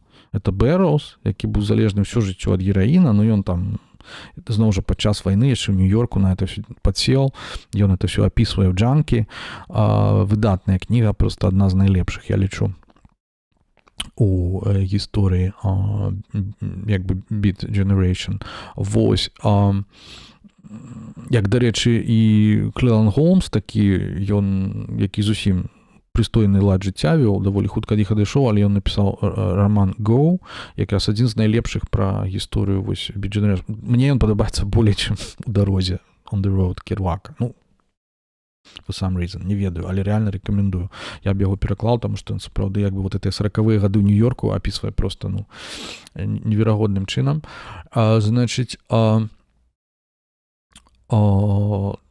то бок залежны быў Бэрроуз і быў Керуак залежны ад алкаголю, фактычна быў алкаголікам. Ну, калі Буковского яшчэ там можна таксама залічваць да Beat Generation, в прынцыпе, як бы не раяць, але як бы можна і яго назваць, што і ён як бы ад алкагалізма пакутаваў. Ну, але хто ў нас як бы не пакутуе ад алкагалізма? Вот у нас краіна такая, Беларусь, там яна там на першых месцах па ўзроўні спажывання алкаголя традыцыйна, то бок боль за Расію, там і за Украіну і астатніх, то бок, ну, як бы для нас гэта не навіна, што называецца. Нас гэтым асабліва не здзівіш. Вось. Што хочу сказаць пра Гінзберга. Ягонае зацікаўленне менавіта ў будызме і ва ўсходніх гэтых тэм, у яго было такое, як бы, ну, як бы пачытаўшы ягоную паэзію, разумееш, што у яго было вельмі такое сінкрэтычнае ўяўленне пра ўсходнюю філасофію. Так, то бок, самыя розныя элементы там намешаныя, ну, і ў Індыю там ён ездзіў, так, і як бы нельга забывацца пра ягоныя гебрайскія карані. Вось гэты жанр, як бы некалькі вершаў называецца як кадзіш, у сэнсе малітвы, да, габрэйскай кадзіша за памерлага. Вось, то бок хрысціянскія там, вот, пра Палестыну верш у яго, так, дзе ён там, мяне там паслаў Аллах, мяне паслаў Яхве, вось, значыць, і гэтак далей. То бок ён быў такі абсалютна пан, так сказаць, тэасофскі, я не ведаю, як сказаць, то бок для яго это все было адно. І ў гэтым, канешне, ёсць свая рацыя. Ось. Але будызм это просто вось несупынна, як бы такі вось андертон, такі ягоны матыў сталы ў ягонай творчасці, і тэрміналогію ён ужывае вельмі часта. Мне тыбецкага, што цікава будызма, так? Вось, і тэмы гэтыя мы там бачым, так? Любіў ён вельмі там сесці, асабліва ў 60-х гадах, калі ўжо быў такой зоркай вялікай, і вот ён, дарэчы, адзін з нешматлікіх, які менавіта быў прыняты і так уліўся у 60-е гады ў усю гэтую контркультуру і пакаленне хіпі, так? Там з Дыланам там спяваў яшчэ штосьці, вось антываенныя вось гэтыя ўсе акцыі рабіў, так? Вось па гэтым цэлым свеце ездзіў, вось паход на Вашынгтон, там, здаецца, ён удзельнічаў, там, на чымсьці граў, і все, і там ом спяваў, значыць, пад это мантры, потым у яго была такая індыйская такая, як бы, цікавая гармоніка, да, ці штосьці, і там ён граў. Ну, адным словом, Гінзберг, як мы яго ведаем, з гэтым патлатым, з барадой, то бок, это вось Гінзберг ужо 60-х гадоў, так, які такі больш сталага ўзросту, ўжо, можна сказаць, ён такі хіпі, хутчэй, чым бітнік. Вось. І то бок пастаянна ў яго там гэтыя будыйскія матывы прысутнічаюць. Быў знаёмы ён з Чонгямом Трунгпам, так, яны разам нават там дапамагалі ім заснаваць гэты універсітэт у Амерыцы Наропа, так, які будыйскі у 74-м годзе выступаў там рэгулярна, ну, па ўсіх фактычна такіх вось камунах па Амерыцы ён гойсаў і это самае і выступаў. Ну, адным словам, класічны Гінзберг, як мы яго ведаем. Дык вось я хацеў проста сказаць, што будызм для яго проста меў значэнне надзвычайнае у жыцці і ў творчасці. Ну, вось, што нас, натуральна, не можа не радаваць. Вось. Зноў жа, ягоныя пераклады мае вы можаце знайсці на літражы. Вось, я, можа быць, прачытаю некалькі ўсяго. Вось, на Нілаў попел, маецца на ўвазе. Ніла Кесіді, які памёр у 68 годзе, вельмі малады, у 41 год, так, які вельмі шмат, які казаў, азначаў для Гінзберга. Пяшчотныя вочы, што мігцелі, як сінія скалы, попел. смочкі, рэбры, па якіх я праводзіў адзінцом, попел. Рот, да якога я аднойчы ці двойчы дакрануўся языком, попел. Скуластыя шчокі, што туліліся на маім мяккім жываце, прысак, попел. Мочкі і павекі, юная галоўка чэлеса, кучаравая пахвіна, цёплыя грудзі, мужная далонь, сцягно старшаклясніка, біцэпсы бейсбаліста, анус выпалены ў ядвабнай скуры. Усё попел, усё вярнулася ў попел. 68 года. Смак меларэпы. Хто я на смак? Сліна ці суп з гародніны, ці нішчымны рот? Раскураны касяк. Дыхай дымам. Усмакчы, затрымай, выдыхні. Без важкі, як попел. Зноў жа, так, вось гэта буддыйская тэма, якая пачынаецца, хто я на смак, яна раптоўна знаходзіць адказ у курэнні марыхуаны, так, вось. І попел як сімвал смерці. Это вельмі кароткія тэксты, мы яго ведаем як вельмі шматслоўнага аўтара такога, так, вось, пад уплывам Уітмена, вось, не ведаю, Джойса, вось, то бок такога эксперыментатара, так, умоўнага.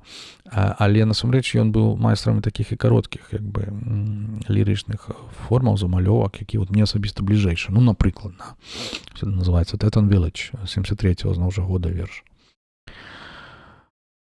Снежныя горы і палі. Відаць, скрозь празрыстыя крылы, мухі на шыбе. Это фактычна паводле жанру як бы класычная хоку ці хайку, так, японская. То бок яны натуральна таксама спрабавалі это пісаць, і Керуак там стварыў цэлы жанр, які называў American Pop.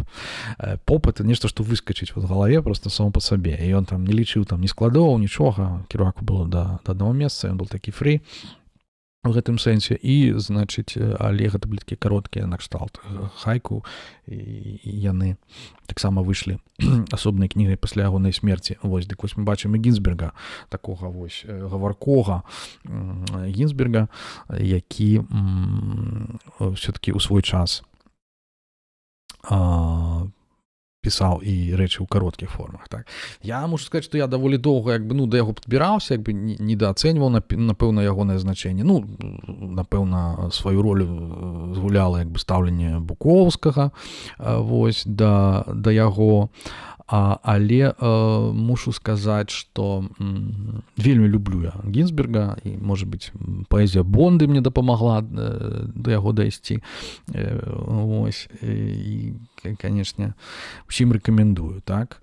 Я памятаю, што былі часы, калі я, так сказаць, ну, вядомы эпізод, што Гінзберг прыехаў у Чэхаславаччыну, выступаў тут на так званым Маялесе, быў такім каралём Маялеса, такая, значит, народнае гулянне. Яно як бы да сённяшняга дня яшчэ паўтараецца, вось, даволі часта. Вось, ну і я з гэтай нагоды напісаў там, памятаю, такі вершык, типа, пайшоў ён з Гінзбергамі разам ваш Маялес. Я не палезу ў дупу масам, які не лез. А для Вялікдня час знайду я, як не знайсці. З жыцця гадзіну адшкадую ў фонд вечнасці.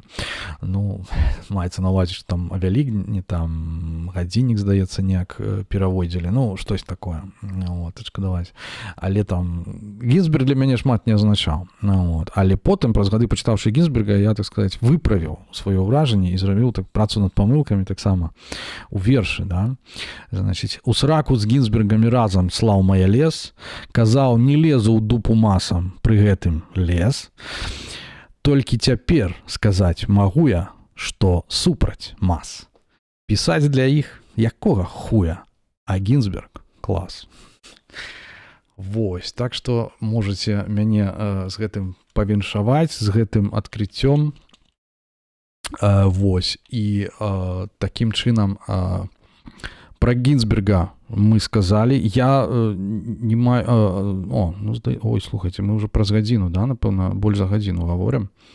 Это вельмі цікава, тому што ў нас 5 аўтараў, і я думаю, што такім чынам мы за сёння не паспеем ўсіх скончыць.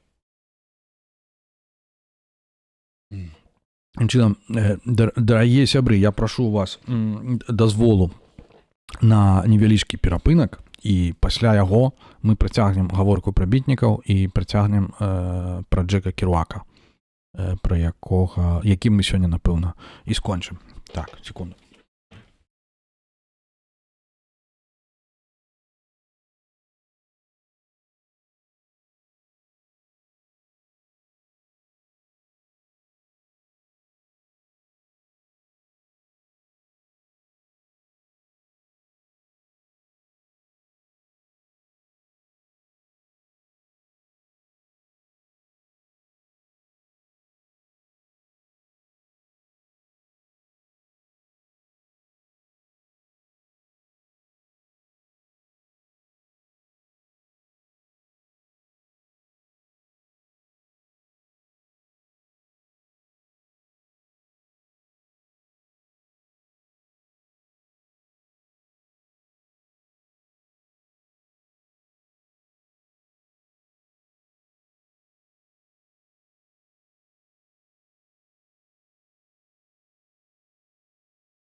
Ну что, вы еще тут?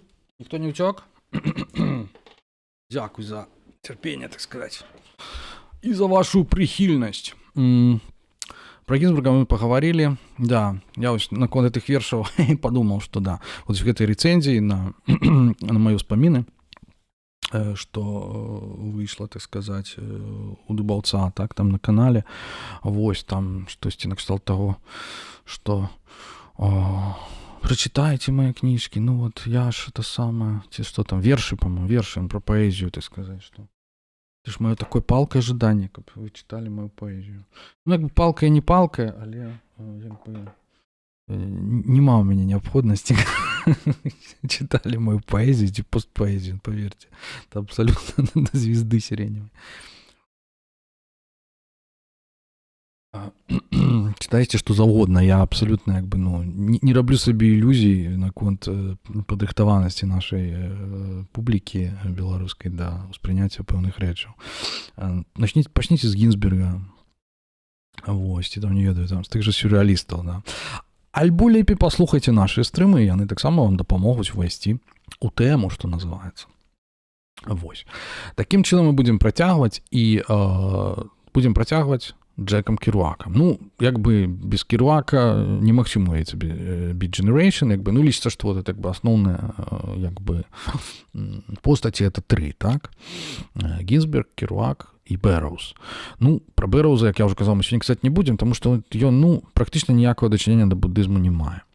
У адрозненне ад Гінзберга і ад Керуака. Ты якраз наадварот маюць да яго непасрэднае дачыненне. Дык вось Джек Керуак нарадзіўся ў 22 годзе, старэйшы, так, за Гінзберга, на 4 гады. Нарадзіўся ў Масачусетсе, Лоуэлл называецца горад, і, значыць, паходзіць ён з канадскай сям'і, так, франкафоннай. То бок ягоныя бацькі былі паходжаннем з Канады, а продкі там аднекуль там з Брытаніі, з Францыі, адным словам. Вось, то бок ён да сваіх 6 гадоў размаўляў дома па-французску, вось, потым пайшоў у школу і у США, так, як бы, і у Масачусетсе, то бок, ну, ён там не нарадзіўся, то бок, это бацькі ўжо прыехалі з Канады, так. Вось, і, значыць, там пачаў гаварыць па-ангельску і фактычна гаварыў з акцэнтам даволі доўга. Ну, вось. Недзе, не ведаю, да 18 гадоў, ну, до конца школы, адным словом, не важна, але, як бы, просто цікава, што, да, ангельская мова была для яго мовай, як бы, вывучанай. Ну, ось, па-свойму. Вывучаны, хаця ў школе, то бок, вядома, як бы, можна сказаць, і родны, але пісаў ён і па-французску. Тут мы не можам адмаўляць, да? От, спрабаваў.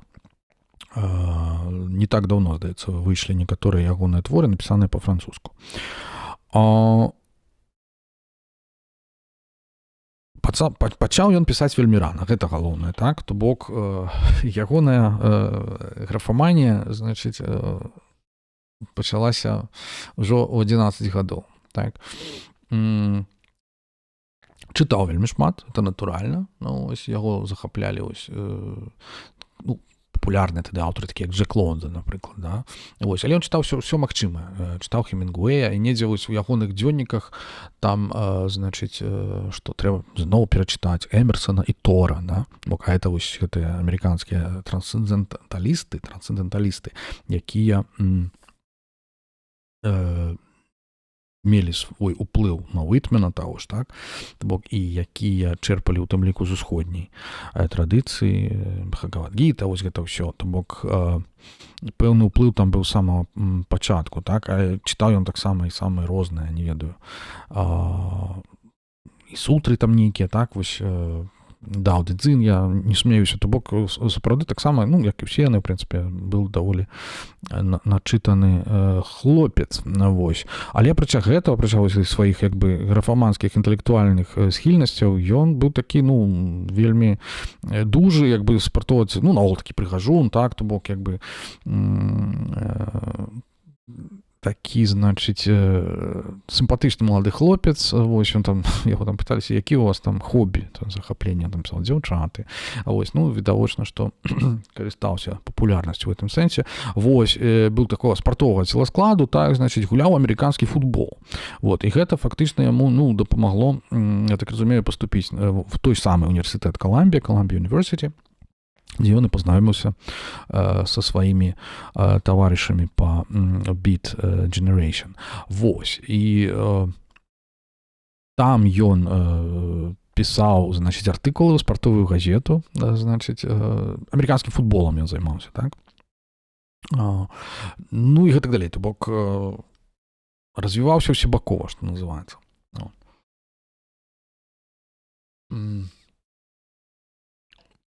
Ішла вайна, значыць, і ён, як бы, што называецца, не мог на это ўсё спакойна, як бы, глядзець, яму захацелася вось нейкага такога двіжа.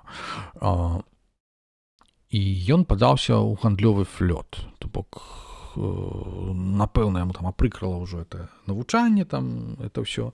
І ён, адным словам, вырашыў фактычна кінуць універсітэт і выдацца на мора, так сказаць.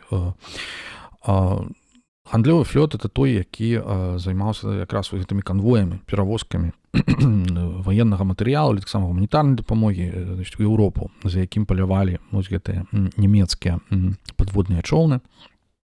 Ось, то бок, это было, як бы, ну, не самае, што называецца, бяспечная рэч, вось. Ці быў ён у канвоі, я не ўпэўнены, вось, але тым не менш ён там служыў, ён там праслужыў 4 месяцы ў 42-м годзе, вот, і напісаў пра гэта кнігу, натуральна, вось, The Sea is my brother, вось, типа, мора, мой брат мора, не ведаю, як перакласці, ён яе пры жыцці ніколі не публікаваў, наогул адхрышваўся, казаў, што это просто паганая нейкая літаратура, там это самае не хоча, і не так даўно яна была выдадзена. Вось, я прызнаюся, што не паспеў яшчэ прачытаць, але абавязкова на яе гляну, цікава, як пісаў малады Керуак. Вось, ну, таму што, напрыклад, самы першы раман Картасара, якога ён таксама не хацеў публікаваць, ён аказаўся цудоўным проста. Вот, пабачым, што было ў выпадку Керуака. Значыць, служыў, ён там служыў, і ягоны все-таки тренер па амерыканскім футболе даслаў яму ліст, сказаў, што вяртайся, так сказаць, не дуры галавы. Ну, вот. Ты нам патрэбны тут у камандзе, так сказаць, універсітэцкая, що такое. Ну, цябе чакае вялікая спартовая будучыня, што называецца. Так? Вось. Ну, окей. І ён, значыць, з гэтага свайго карабля, які называўся Дорчестер, вярнуўся все-таки ў Нью-Йорк, а літаральна праз 3 месяцы пасля таго, як ён сышоў з этого карабля, яго немцы тарпедавалі, да? і загінула 600 чалавек, то бок, ну, вся каманда і все, хто там быў. Вось, то бок Керуаку вельмі моцна в гэтым сэнсе пашанцавала. Ось.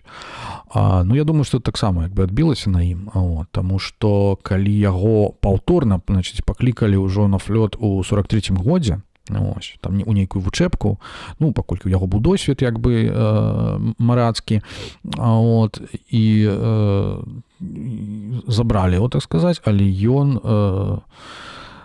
адмовіўся, значыць, служыць, фактычна 7 дзён там пабыў, і там на падставе нейкага там псіхічнага разладу, чагосьці такога ён напісаў, значыць, там у якасці тлумачэння я напісаў, што я там пакутую, і наогул я люблю быць адзін, пакіньце мяне адно, калі ласка. Ну, на яго, так сказаць, глянулі і фактычна адправілі дамоў. Вось. У тым жа самым 43-м годзе, як я ўжо казаў, это вось, год знаёмства усяго вось этого кола, так, як бы Гінзберг прыходзіць на Каламбію, значыць, Бэрроуз ужо там раней тусуецца, і вось пачынаецца вось гэтае іхнае жыццё, добра нам вядомая з кніг самого Керуака, але таксама вот з раману «Go» Клона Холмса і гэтак далей. Значыць, цікавы такі эпізод, даволі цьмяны. Это забойства аднаго, значыць, са старэйшых студэнтаў, наколькі не памыляюсь, Дэвід Камерер быў такі. Вось, таксама адзін як бы з тусоўкі, ён такі, але ён быў як бы гомасексуаліст, і ён вельмі так, ну, захапіўся Люсьенам Карам такім, вось, это быў адзін з іхных сяброў, вот, там выйшла паміж імі фізічны канфлікт, я так разумею, што это Люсьен Кар яго забіў, вось, але ён быў просто, ну, у жаху, так сказаць, того, што адбылося, пабег да сваіх сяброў, пабег да Керуака, пабег да Бэрроуза, вось, яны там што рабіць, так сказаць, а ён там, типа, скінуў это цела ў мора, там, щось такое, ну, вельмі такі эпізод непрыгожы і страшны па-свойму, і, як бы, ну, але Керуак, як бы, з Бэрроузам, як бы, ну, яму дапамагалі таму Кару. Вось, цікава, Бэрроуз сам быў гомасексуалам, як бы, але, ну, просто што яны не маглі пакінуць аднаго яго ў такім стане, вось там штосьці, іх потым выклікалі як сведкаў па гэтым працэсе, таму што штосьці яны там, нейкія маніпуляцыі там з акулярамі там схавалі, там штосьці камусь, можа, ён там нейкія рэчы там раздаў, каб яны каб іх не знайшлі, магчыма, нешта такое. Вот, але, як бы, былі яны апраўданыя там, тым не менш, гэта такі вельмі, як бы, цьмяны эпізод. Ну, там пазней у Бэрроуза, як ён там выпадкова застрэліў сваю жонку, так, это таксама вельмі такія моманты ў гісторыі бітнікаў. Вось, несімпатычныя, так сказаць, так. Вот, але, ну, там, напэўна, ўсё-такі будзем думаць, што вялікую ролю гуляла сапраўды выпадковасць у гэтым всім, нейкія непаразуменні, вось, іх і так далей. Ну, як бы, это былі маладыя людзі, як бы гарачыя, пад уплывам алкаголя там у першую чаргу, і да, здараліся вось такія няшчасныя рэчы. Вось. І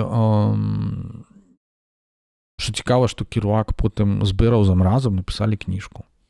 Там і гіпапатамы варыліся ў нейкіх там тых самых танкерах ці этих у кантэйнерах, то бок даволі нейкую такую эксперыментальную. Вот, это адзіны факт іхнай супрацы. Вось.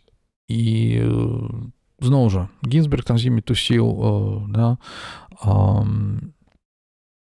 у Керуака Гінзберг праходзіць пад мянушкай, ну, такім рэдакцыйным варыянце, да, праходзіць пад мянушкай Карла Маркс, вось, як бы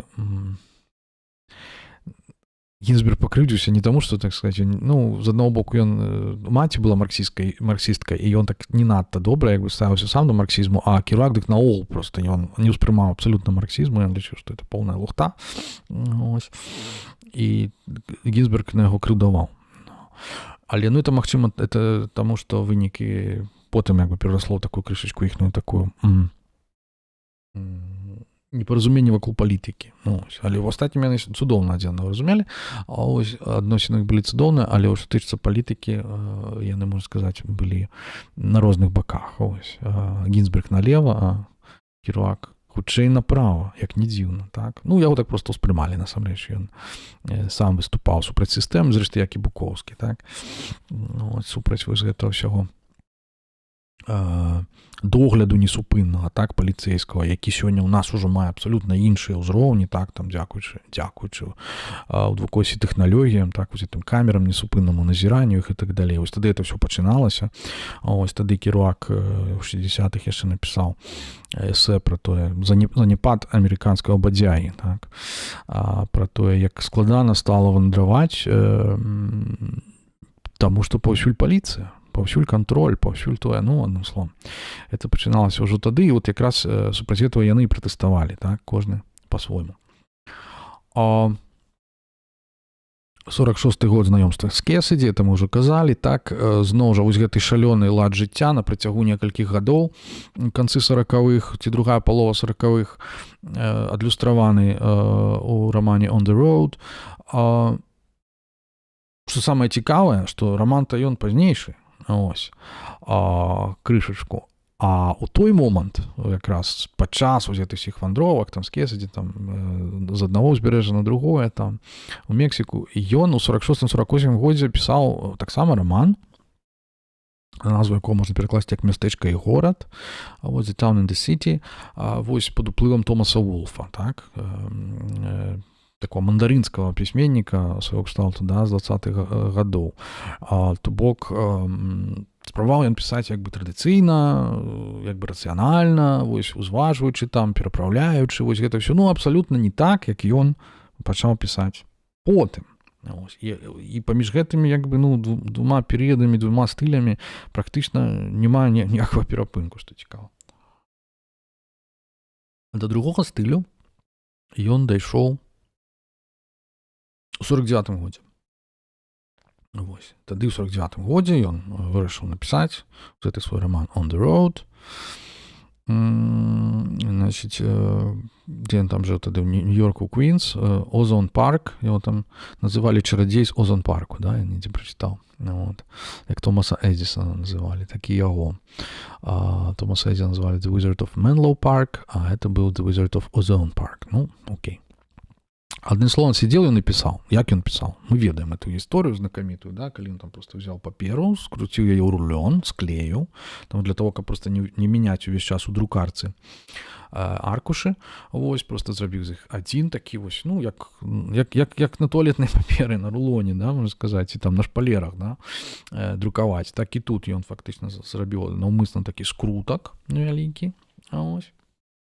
І сядзеў па ім, так сказать, няспынна, там колькі 3 тыдні няспынна друкаваў, вось на друкарцы, там, стал, тут там жонка там падбегала, там яму штосьці там прыносіла паесці, там тыры-пыры, вось, нейкія перапынкі ён таксама, я думаю, рабіў, вось. Ну, это вот, вось гэтыя гісторыі пра напісанне кніг, это вот мяне заўсёды, як бы, ну, страшна мне это все падабалася. Я вот памятаю, я чытаў Караткевіча, як ён напісвае там у першым раздзеле, да, «Чорнага замка» Альшанскага, калі ён там раскладае нейкія рэчы, так сказаць, там цыгарэты, вось, рыхтуе, да, там каву, там, значит, белыя аркушы паперы, чыстая кашуля, все такое. Вось ён сядае пісаць, вось, это значит, это просто, ну вот свята, я этот момент перачытваў шмат разоў яшчэ дзіцём у дзяцінстве, як бы, і менавіта ён мне так падабаўся, просто неверагодна. Вось. Так і тут, вот, читаючы пра то, як Керуак рыхтаваўся да напісання, ну, On the Road, так, это просто, ну, вось штосьці такое, просто сексі, да. Вось. І я можу сказаць, што сёння думка мне прыйшла ў галаву, што вось тое, што я раблю перад пачаткам стрыма заўсёды, калі вот рыхтуюся, чай там сабе это падрыхтую, да, там нейкія кніжкі там, каб вам паказаць, там вось гэта ўсё тэхнічнае там наставіць, там адкрыць там это самае. Вось яно мне па-свойму як бы нагадвае, да, вось гэтыя падрыхтоўкі да творчага працэсу пісьмовага, і фактычна это як бы спалучэнне таго, што вось я мог бы рабіць сидячы вось за гэтым сталом і пішучы, так, але замест того, каб пісаць, я вам просто апавядаю, это як бы лекцыя такая, да, разам з нейкім такім пісьмом у адным атрымліваецца. Ну, хаця сам тэкст як бы я там учора пісаў, так, а вось звычайна за дзень да таго, але сама атмасфера такая, вось. Потому что пісаць сёння ўжо можна там дзе заўгодна, в любой кавярні, а вось менавіта вось месца прывязанае да нейкага там да тэхнічных, да, вось да мікрафона, да ўсіх гэтых рэчаў, яно як бы уваскрашае вот тую прывязанасць, якую мелі пісьменнікі так нашы, ці то там да працоўнага стола, вось, ці то непасрэдна да друкаркі, вось, як бітнікі, то бок штосьці ў гэтым ёсць. Вот.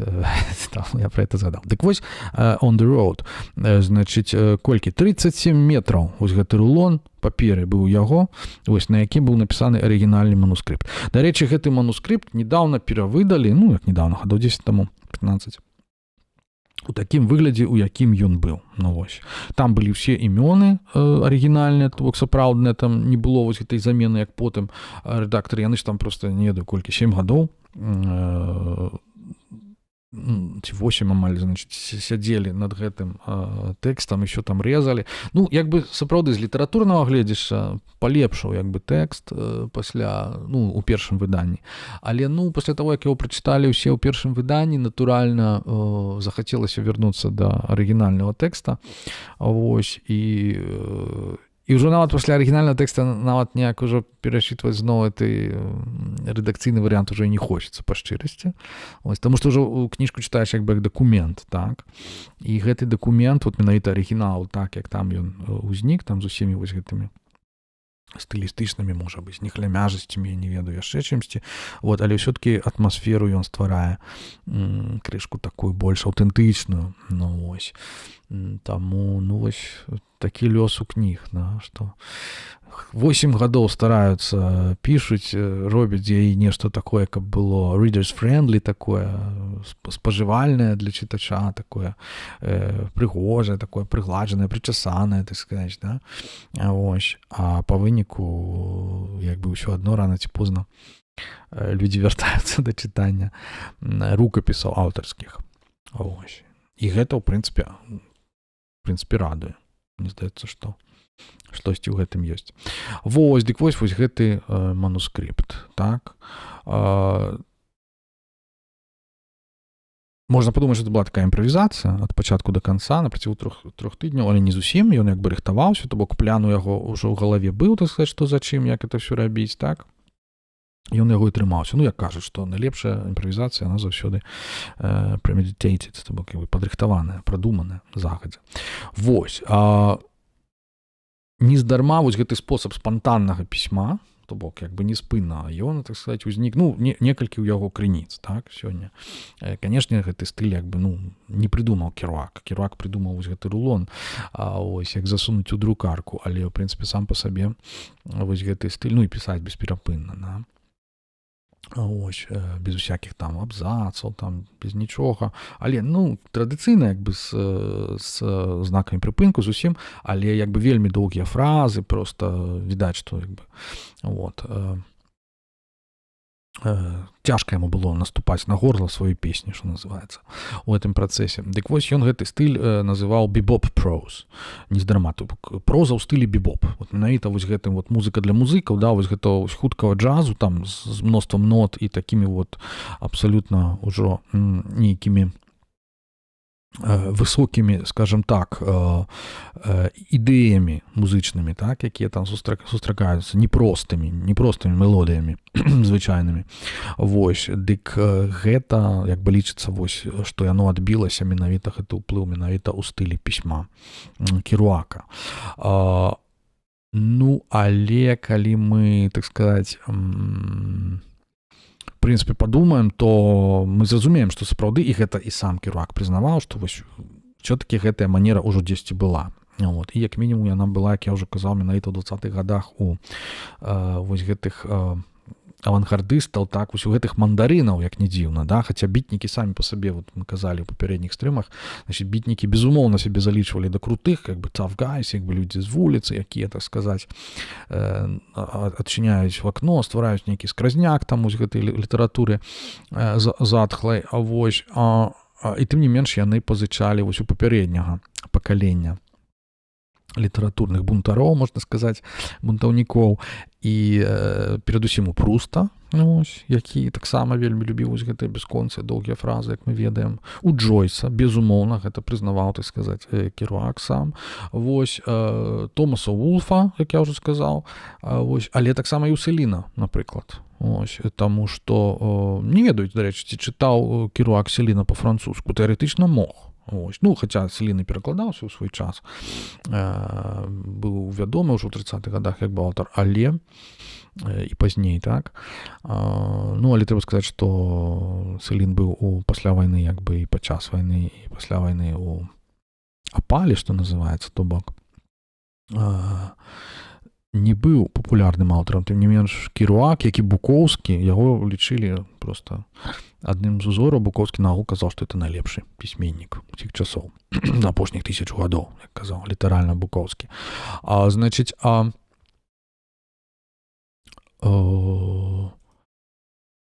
што ён пісаў, сам Керуак пісаў Гінзбергу. Магу тебе сказаць, азіраючыся вось на гэтую, так сказаць, плынь мовы, што гэта нагадвае Уліс і павінна разглядацца з той жа самай сур'ёзнасцю. Так, пісаў Керуак. То бок, відавочна, што ён як бы, ну, не на пустым месцы гэта ўсё ствараў. І вот. Тое самае, як я ўжо казаў пра Гінзберга, то калі мы чытаем асабліва вось гэтыя вершы, напісаныя пад уплывам там усякіх рэчываў, так, в канцы 50-х, пачатку 60-х, мы можам звярнуць увагу, што вельмі нагадвае вот моўныя эксперыменты джойсаўскія. Просто што Джойс, як бы, я так разумею, там чыста з ірландскім півам, прывітанне Ірландыі, вось, з Гіннесам, так сказаць, сядзеў там, пісаў, альбо там з італьянскім віном, так, паколькі ён пісаў Уліса там у Трыеста. Вось, нашым хлапцам для гэтых, у прыватнасці Гінзбергу, для этого спатрэбілася штосьці большае такое, больш моцнае. Ну, розныя спосабы магчымыя. Я рэкамендую ўсім гэта рабіць выключна на цвярозую галаву, вось займацца літаратурай. Вось, але сапраўды, як бы, гінзбергскія тэксты нагадваюць крышачку і Джойса, ну і безумоўна Уітмена і гэтак далей.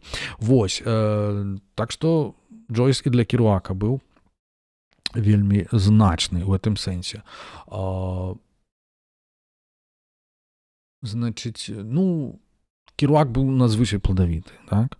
Вось у гэтых сваіх успамінах, пра якія я казаў, там, так сказаць, ёсць самыя розныя, як бы, прыклады таго, што я называю графаманія. Это вот такая спроба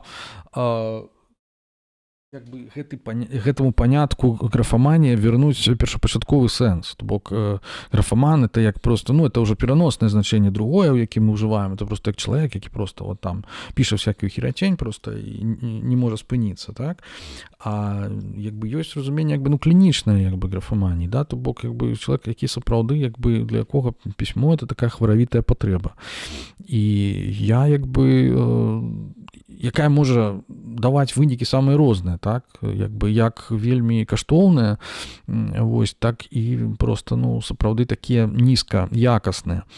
Але сама па сабе, ну, вось гэтая патрэба, яна, як бы, яшчэ не азначае аўтаматычна, што такі пісучы чалавек, ён будзе адразу просто, ну, нейкі там безгустоўны, ці там нейкі уломак няўмека, так, у гэтым сэнсе, тое, што вот у нас разглядаецца. То бок, даволі часта вось такая пладавітасць, як мы бачым у Керуака, яна сапраўды можа быць чымсьці псіхалагічна абгрунтаваная, да? Нейкім такім вот, такой вот хваравітай, як бы, сапраўды фіксацыяй на пісьмо, на гэты працэс. Я магу сказаць, што я падзяляю гэта, у мяне з мноства маіх, як бы, самых розных дыягназаў, гэта адзін з іх дакладна.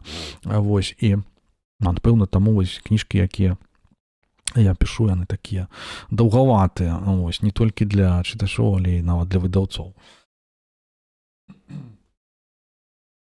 Таму што хацеў сказаць, што Керуак просто, як пачаў у 11 гадоў пісаць, так ужо фактычна і не спыніўся, да? Сказаць, тым не менш, як я кажу, до 49-го года ён пісаў даволі традыцыйна. І вось гэты раман, які ён пісаў у 46-48 гадах, значыць, «Мястэчка і горад», ён выдаў у 50-м годзе, фактычна самым першым ён пачаў выдавацца з усіх бітнікаў. Падпісаў яго як Джон Керуак, не ведаю чаму, это Джон, вось, а не Джек. І, значыць, вельмі спадзяваўся, што кнігу заўважыць, яе не заўважылі. Вось, я кажу, это была традыцыйна амерыканскі раман, вось, над якім ён даволі доўга працаваў, 3 гады, а не 3 тыдні, вось, і выніку, у прынцыпе, гэта ніякага не дало.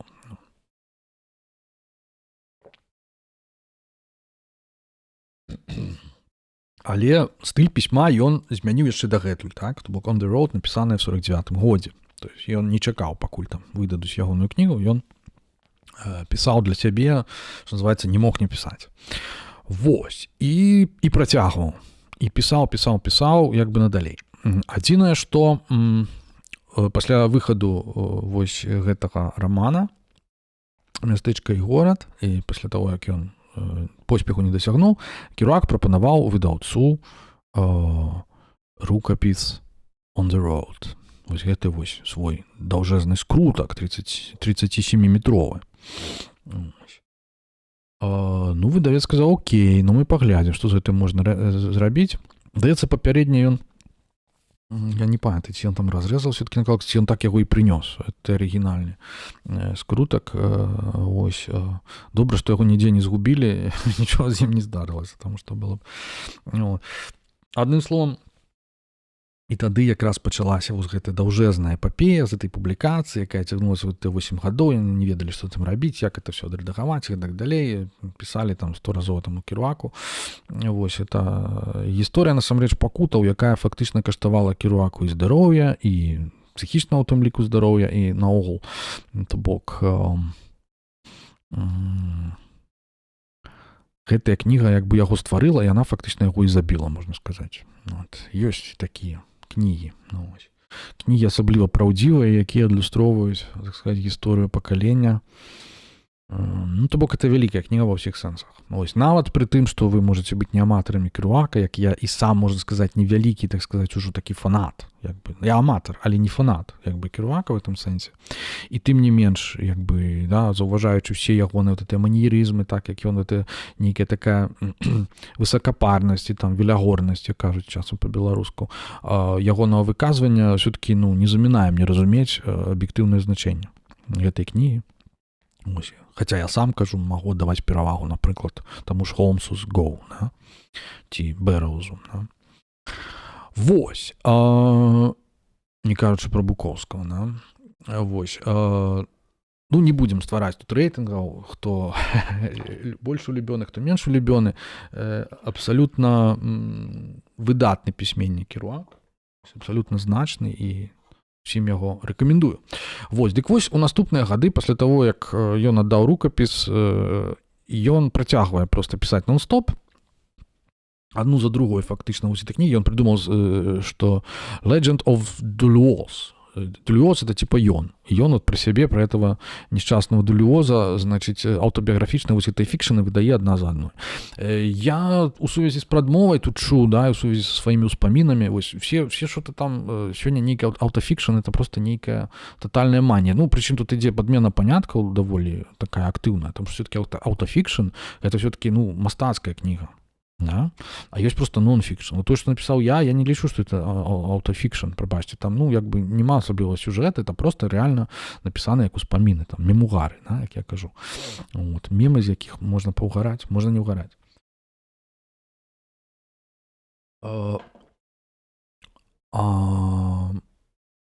Аўтафікшн, это хутчэй, это тое, што сапраўды рабіў Керуак, так? Это не значит, што ён яго для сябе адкрыў, там у амерыканскай літаратуры існавала цэлая традыцыя.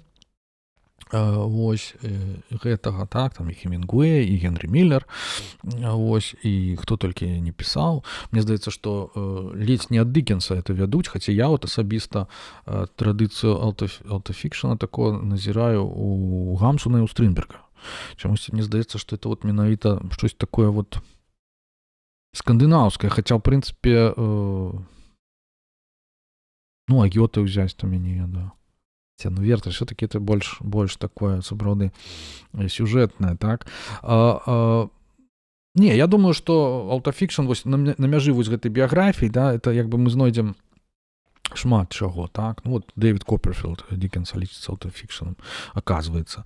Вось, ну, адным словом, гэта тое, што Керуак сабе паставіў за праграму ўзяў, просто аўтабіяграфізм, то бок ён просто будзе пісаць все як было, так сказаць. Это не значит, што ён піша пра сябе, наадварот. Яго галоўнымі героямі збольшага выступаюць іншыя людзі, сябры ягоныя, вось, але натуральна это все падаецца праз ягоную прызму. Вот. Ну, я думаю, што вы чыталі Керуака, таму не мае сэнсу асабліва вам гэта расказваць.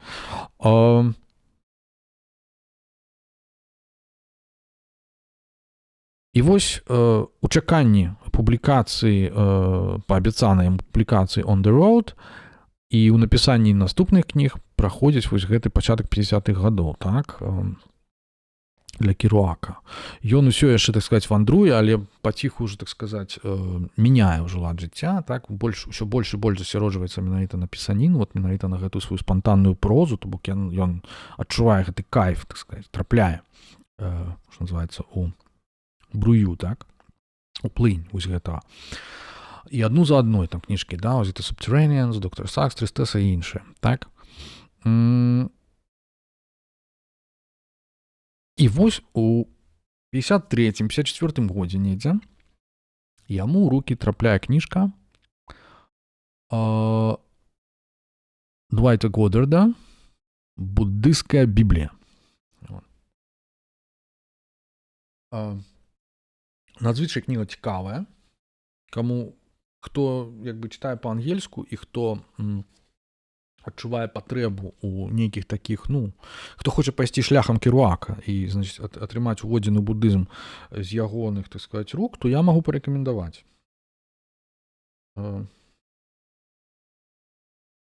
Так, менавіта Двайт Годдард. Пра гэта піша і сам Керуак, ён яго потым вельмі любіў цытаваць і пазней. Значыць, буддысцкая Біблія. Проста кніга 32 года, у якой сабраныя крыніцы буддызму, так, палі-канон, санскрытскі, значыць, Махаяна, потым тыбецкі буддызм, кітайскі буддызм, японскі буддызм, калі не памыляюся, і сучасныя крыніцы. Ось. Там літаральна па пару тэкстаў з кожнага. Асноўныя сутры. Ось, то бок, такое все вельмі...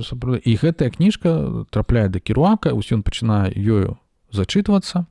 Ось, і ўжо недзе ў 54-м годзе піша якраз Алену Гінзбергу, кажа: «Я заўжды падазраваў, што жыццё — гэта сон. А цяпер самы выбітны чалавек, які калі-небудзь жыў, Будда Шакьямуні, так, пераканаў мяне, што так і ёсць». То бок, недзе ў 54-м годзе, мяркуючы паводле гэтай звесткі, так, паводле гэтага ліста, можна зразумець, што Керуак перажыў таксама штосьці накшталт Саторі, так, прасвятлення. Хоць на пару гадоў пазней за Гінзберга, але ось яму пашанцавала натрапіць на эту кнігу. І, ну, як мы ведаем, там падрыхтоўка была ўжо раней, так, як бы і з Гінзбергам яны пра гэта размаўлялі, і сам ён чытаў нейкія кнігі дагэтуль, але тут, так сказаць, вось яго, што называецца, асеніла. І як ён потым будзе згадваць, што фактычна Саторі як бы можна дасягнуць і ў поўнай самоце, так сказаць, проста вот разважаючы, чытаючы кнігі. Так, да, это той выпадак. Вось той выпадак, калі, ну, вось бачыце, Гінзберг чытаў Блейка, вось да яго штосьці дайшло, вось Керуак чытаў буддыйскую Біблію, вось гэта, умоўна кажучы, Двайта Годдарда, і да яго штосьці дайшло. Вось, і, ну, мы бачым, што адразу ўжо з самой этой фармулёўкі я заўжды падазраваў, што жыццё — гэта сон. Мы бачым уплыў менавіта магаянавага буддызму Вось, то бок не класічнага тэравада палі-канону, а менавіта махаяны, так, і хутчэй за ўсё йогачары, калі мы кажам, што сусвет гэта сон. Такім жа было разуменне будызму, ў прынцыпе, у Борхеса, пра якога мы казалі у адным з папярэдніх стрымаў. Вось. І самае цікавае, што был той самы час, недзе пачатак 50-х, калі і Борхес, які, ў прынцыпе, будызмам цікавіўся ўсё жыццё там, яшчэ ў 20-30-х гадах, але, значыць, ён якраз у той час чытаў лекцыі па будызме ў Буэнос-Айрэскім універсітэце. То бок, все адбываецца так паралельна, але, напэўна, не здарма, так? Вось такі быў пачатак 50-х гадоў. У гэтым сэнсе важны. Значыць, Керуак, сапраўды, значыць, дыаментавая сутра, вот якраз там, дзе што на свет трэба глядзець як на бурбалку, значыць, як на прывід, на маю, як на воблака. Вось это для яго самы важны буддысцкі тэкст. І такім чынам ён як сапраўдны маньяк, значыць, графаман, як мы кажам, вось, але без усякіх, так сказаць, негатыўных канатацый ацэначных. Вось ён тое, што чытае, яму адразу трэба пісаць, да? Значыць, і вось ён піша біяграфію Будды, да? Сиддхартхи Гаутамы, значыць. Wake up, life of the Buddha. То есть там пробудзіся, жыццё Будды, так? Яна не была пры жыцці ягона выдадзена, пазней выйшла. Вось. Наступнае, што ён пачынае пісаць у той час, гэта 55-й год, і ён піша такую цікавую кніжку, якая называецца «Some of the Dharma». Можна перакласці як «Нешта з дхармы». Ну, гэта фактычна, это такі падручнік па будызме, напісаны Керуакам для аднаго чалавека, Керуака. То бок, гэта фактычна такія выпіскі, такія як бы занатоўкі, так? Цытаты вось з гэтай буддыйскай бібліі і з іншых, там, Сурангама сутра, там, асабліва, і з іншых, як бы, крыніц, так? Ашвагоша, там, все, што ён натрапляе, ён сапраўды вельмі інтэнсіўна займаецца вывучэннем будызму ў той час, але, ну, паралельна з алкагалізмам, так сказаць. А чаму? Чаму ён тады? Вось мне, ну, можете сабе уявіць, да? То есть ён як бы напісаў за гэты час агромністую колькасць фактычна, там, здаецца, это Гінзберг іх пералічвае, там, калі не лічыць вось гэтых буддыйскіх ягоных тэкстаў, то недзе 9 раманаў ён напісаў. Вось. У канцы 40-х, пачатку 50-х. То бок, я так разумею, што па 2 у сярэднім ён пісаў раманы у ход. Бок яны былі як бы невялікія адносна. Вось, і тым не менш. То есть ён несупынна займаўся літаратурнай дзейнасцю, і ніякіх вынікаў гэта па факту не давала. То бок ягоныя рукапісы не прымаліся, вось, ну, ведаючы тое, што вот самы першы раман як бы яшчэ не ягоны, да, нават падпісаны як Джон Керуак, іншым стылем напісаны, ён як бы быў выдадзены і нічога як бы яму не прынёс. Вось, выдаўцы, я так разумею, не спяшаліся просто публікаваць ягоныя кнігі. Вось, On the Road там несупынна перапрацоўвалася, перапісвалася, то есть там валаводзіліся з гэтым усім. Ось, і я так разумею, што Керуак, ну, ён быў як бы не тое, што расчараваны, але проста ён бачыў, ну, марнасць вось сваіх як бы высілкаў. І гэта сітуацыя, можу сказаць, што і ў мяне была вельмі падобная сітуацыя, калі я прыйшоў да будызму. Ось. У свой час. Гэта проста калі бачыш, што, ну, ты як бы прысвячаеш жыццё чамусьці, што, ў прынцыпе, ну, як бы сам па сабе ніякага значэння для тых, каб яно як бы нібыта прызначана, як бы не мае. Ну, вось, то бок не даходзіць там да чытача, там да яшчэ чагосьці. Вось. І ніяк такім чынам не ўплывае на твоё як бы жыццё, ты просто як бы да тое, што пры Савецкім Саюзе называлася пісаць у шуфляду, да. Вось, то бок як бы гэта такі незайздросны лёс, я думаю, не для якога аўтара, таму што вось сам гэты дыягназ, вось гэтая патрэба выказвання, она ўсё-такі, ну, па тэорыі інфарматыкі нейкую публіку як бы хоць самую маленькую, незначную, так? яна як бы мае на ўвазе, каб яна там была. І у выпадку Керуака гэта натуральна былі ягоныя сябры, вось кола бітнікаў, так, вось Гінзберг і астатнія, яны яго падтрымлівалі як бы і чыталі ягоныя рэчы і захапляліся імі, ось. Але это сапраўды быў проста андэграўдны рух по факту, так, які проста заставаўся вось у гэтым вузкім коле тых, хто быў пасвечаны, так сказаць, у гэты рух. Вось. Я так разумею, што Керуака это, напэўна, не задавальняла, так, і ён натрапіў на будызм і настолькі захапіўся будызмам менавіта таму, што вось нейкая каштоўнасць як бы яго на ўласнае жыцця, такого светского, пачала здавацца яму, так сказаць, неяснай, як бы, і незразумелай, так, то бок пэўнае расчараванне ў гэтым надышло. І тут ён чытае кнігу, якую напісана, всё фігня, типа, жыццё это сон, там, типа, расслабься, чувак. І ён такі, так, вядома. І адразу тюк-тюк-тюк-тюк-тюк пайшоў пісаць біяграфію Будды. Ось. То бок, сапраўды, ён дасягае штосьці накшталт прасвятлення і піша Гінзбергу, зноў жа у лісце. Вось што ён там піша.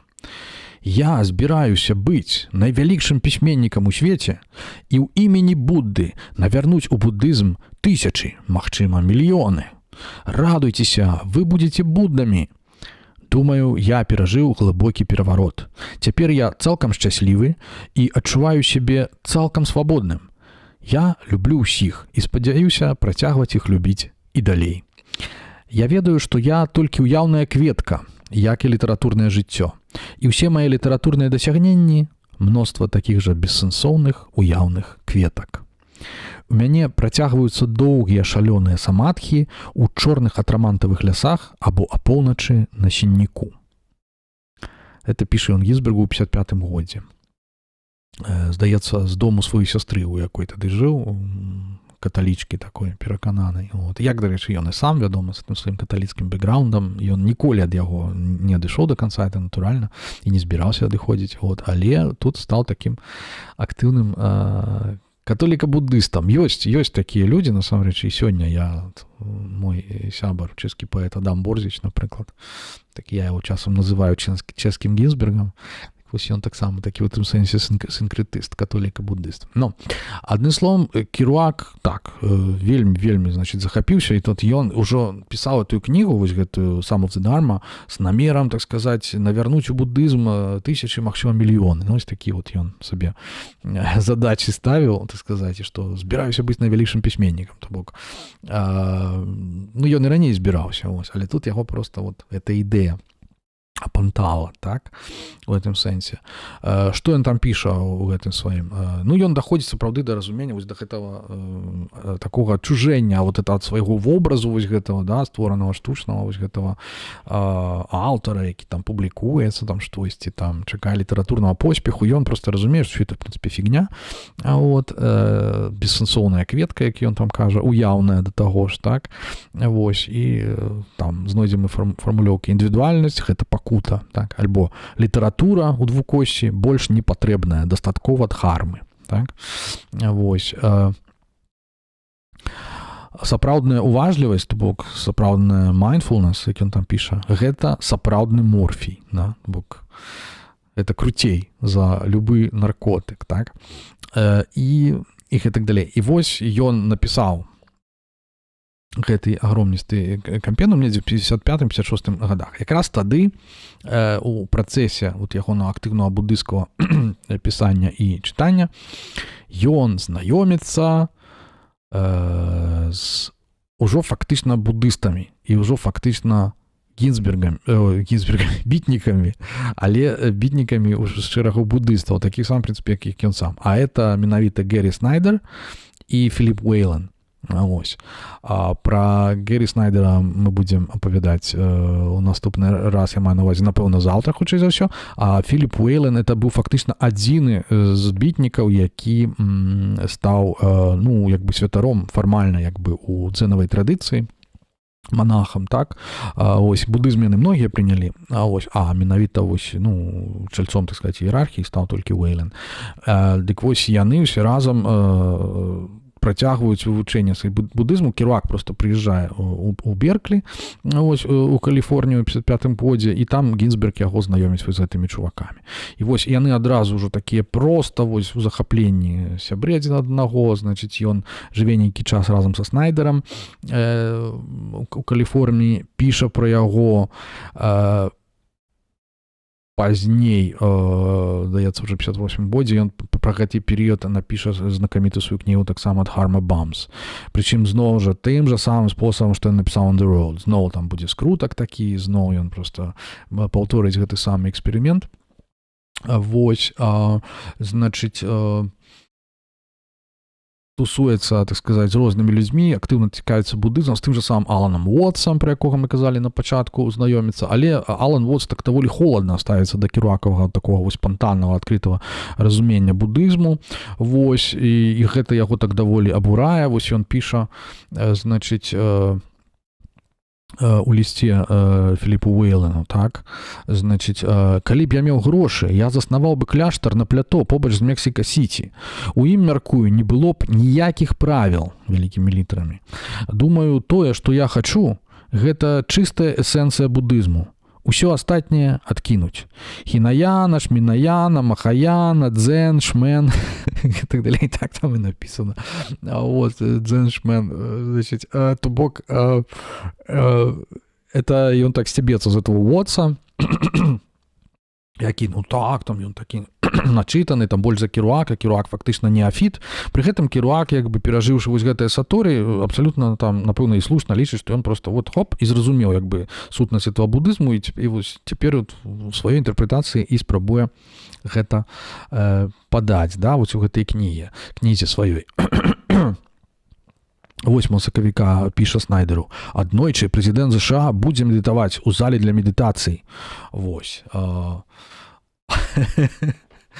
Як бы у Белым доме, то бок ён это ягоная мэта, ён так лічыць, што так павінна быць. Ну, мы разумеем, як бы, і я разумею цудоўную ягоную апантанасць.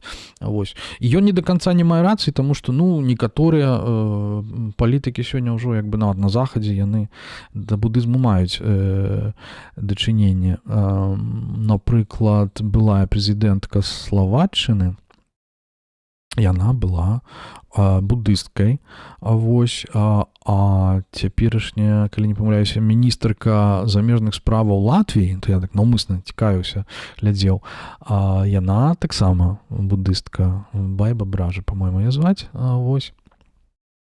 Адным словам, ну, пакуль што не ў Белым доме. У Белым доме у нас там іншыя цяпер працэсы адбываюцца, і яны якраз больш у кірунку хрысціянскага фундаменталізму, можна сказаць, да? Развіваюцца. Вось. Такім чынам, 15 сакавіка 56 года Керуак скончыў пісаць вось гэты свой там 400-старонкавы рукапіс вось гэтай кнігі будысцкай «Some of the Dharma». Вось гэтыя выпіскі перамежаваныя там з вершамі, там з занатоўкамі, з цытатамі. Просто вось такая кніга, я не ведаю, вось штосьці, як это, у Картасара былі пазней такія кнігі, так, там «Вакол света за 80 дзён», такія все як бы хаотычныя. Вось, дык вось Керуак ужо авант ля летах, так сказаць, за 10 ці там нават 20 гадоў да Картасара гэта як бы паспрабаваў зрабіць. Ну, вот. Прысвяціў ён эту кніжку Гінзбергу, значыць, там напісана адразу: «Я люблю Алена Гінзберга, хай гэта будзе запісана ў нязменным сэрцы нябёсаў». Вось гэты стыль, вось гэты такі пафасны выказвання Керуака, у гэтым, напэўна, ёсць штосьці французскае, да? Вот это вот тое, што нагадвае Андре Бретона, то есть той таксама быў вельмі такі пафасны чувак, і так это все вот прыгожа, велягорна выказваў. Вось. Ну, што робіць Керуак? Ён эту кніжку зноў жа нясе выдаўцам і крычыць: вось самая кніга значная, што я напісаў, это просто давайте хутенька яе публікуйце, мне трэба хутка канвертаваць у буддызм там мільёны людзей, амерыканцаў на захадзе. Выдаўцы такія, ну, паглядзелі. Нейкі полны там жах, там нейкі салат, нейкіх рэчаў, там такіх нікому не зразумеў. То бок рацыя ў тым, што, ну, я магу сказаць, да? Я кажу, гэта падручнік па буддызме, але ён толькі для аднаго вучня зроблены, для Керуака. І для того, каб яго зразумець, што ён там меў на ўвазе, якая там сувязь паміж, по-моему, гэта ўжо трэба як бы ў буддызме разбірацца. І ў прынцыпе трэба ведаць авант ла летр, што гэта там маецца на ўвазе. Таму што проста так вось это чытаць некрытычна з нуля, ну гэта будзе не буддызм. Это будзе такой вось керуакаўскі варыянт буддызму. Яно-то ў прынцыпе і цудоўна, таму што мне здаецца, што да буддызму сапраўды ўсе прыходзяць там уласным шляхам. І хай кожны яго шукае і сам піша вось гэтыя ўсе такія канспекты, вось, і падручнікі, чаму не, вось, але пераймаць у кагосьці іншага, ну, сам Будда казаў, што гэтага рабіць не варта, што трэба на сабе это ўсё выпрабаваць і самому дайсці, самому пераканацца ў тым, што ў гэтым ёсць свая рацыя. То бок проста так слепа верыць, каму б там не было, вось, пагатоў Джеку Керуаку, вось, захопленаму буддызмам, вось, я думаю, нам так проста вось не варта. Вось. Такім чынам, гэтая кніга пролежала у рэдакцыі там недзе да 91-го года, вось, толькі тады, да, яе выдалі, пры жыцці не выдавалі.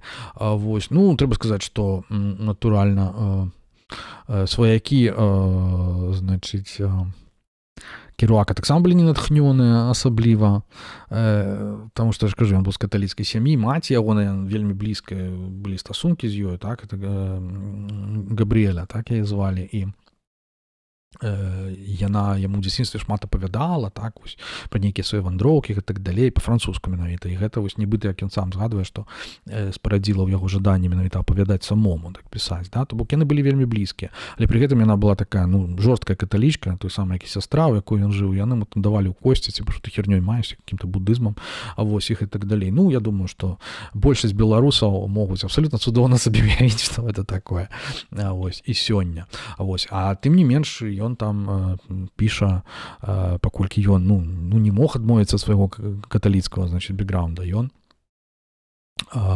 там піша такую, напрыклад, фразу, што Панна Марія і Будда are uno, ёсць адным, так?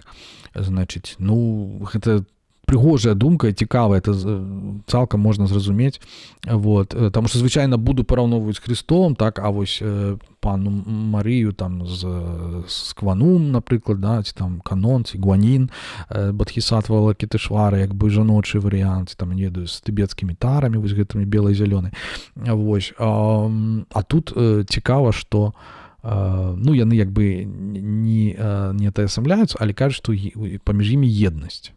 Вот, паміж Паннай Марыяй і Буддам.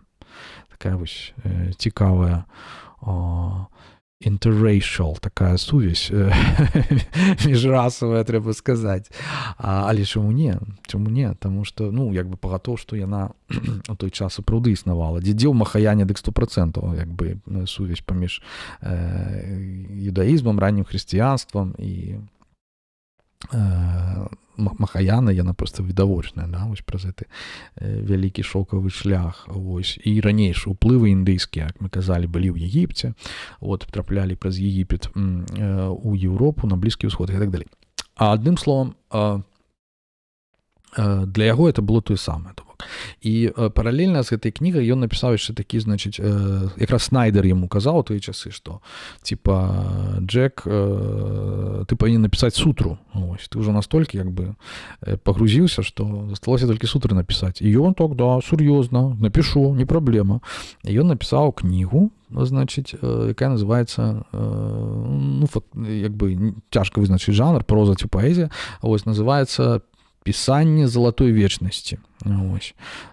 Пісанне маецца на ўвазе як бы святое пісанне, так? Відаць, вось гэтай буддыйскі вось гэты вот бэкграунд, да, у яго The Scripture of Golden Eternity, вось, 56-м годзе дапісанае, все фактычна у адзін той самы перыяд паралельна робіцца, вось, Golden Eternity, да, то есть як бы зноў жа згадваем Брэтона, значыць, ягонымі пошукамі золата часу, так, якія ён шукаў, ось, як з яго там смеяліся, Дэснос, по-моему, казаў, што Брэтон шукае золата часу, а знайшоў просто самае звычайнае золата за карціны, якія перапрадае, вось, як бы Керуак знайшоў вось гэтую залатую вечнасць, вот, для сябе.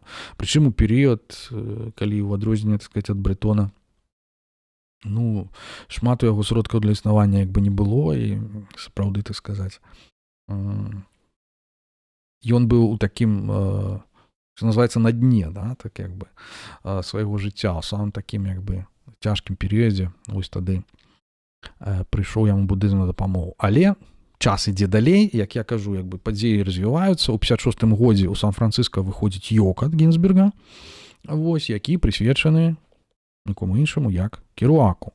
Значыць, ідзе прысвячэнне Джеку Керуаку, новаму Будду амерыканскай прозы, што выплеснуў свой розум у 11 кнігах, напісаных за 5 гадоў. З 51 по 56. Ну, вот. І ідзе пералік усіх вот этих ягоных романаў, «Улуч нас у дарозе», «Улуч нас вот «Some of the Dharma», вось, з біяграфіяй Будды. Стварыўшы, піша Гінзберг, напісаў, значыць, этих 11 кніг за 5 гадоў, стварыўшы спантаннае бопаўскае прамаўленне, бопаўскі вось гэты стыль, так, і непаўторную літаратурную клясыку. Некалькі фраз з гэтага верша Йокат, да, і сама назва запазычаная ў яго, то бок у Керуака. Вось. Што было далей, мы ведаем. То бок вось так вот імя Керуака трапляе фактычна да шырэйшай публікі. Чаму? Таму што, нягледзячы на тое, што Йокат там канфіскаваны, там колькі іх там, это вершаваная кніга, да, там колькі там магло быць, я не памятаю, колькі было асобнікаў. Вось, не так і шмат. Вось, але тое, што адбылася потым вакол, этот працэс вакол цэнзуры, і тое, што прымусілі вярнуць, значыць, бізнесмену Ферлінгечі аддаць гэты наклад назад, і тое, што кніга была дазволеная як бы для продажу у Сан-Францыска і ў іншых месцах, вот, то бок увесь вось гэты ажыятаж спрычыніў тое, што бітнікі раптоўна з'явіліся, ну, фактычна, ну, там, не на першых старонках газет, я думаю, у 50-х, да, вот, там тады, напэўна, быў Хрушчоў, там, і вот это 20-й з'езд, і вот это все, але, ну, сярод іншага, вось, але яны проста трапілі вось у такую, што называецца, у мейнстрім culture, то бок ва ўвагу як бы шырокіх масаў, да? То бок не прайшло яшчэ і 10 гадоў, што называецца, ад моманту, калі вот яны тусаваліся ў Нью-Йорку і ў Сан-Францыска і, сказаць, вось гэта ўсё ганялі па Амерыцы туды-сюды, як проста звярнулі на іх увагу, так сказаць, эстаблішмент, што называецца, да, у тым ліку літаратурны, крытычны. Вось, і вось на гэтай хвалі, на хвалі увагі да Гінзберга, Йокату, апраўдання, да, і, значыць, выходзіць урэшце, у 57 годзе выходзіць «On the Road», у дарозе, так, выходзіць у гэтым рэдактарскім варыянце.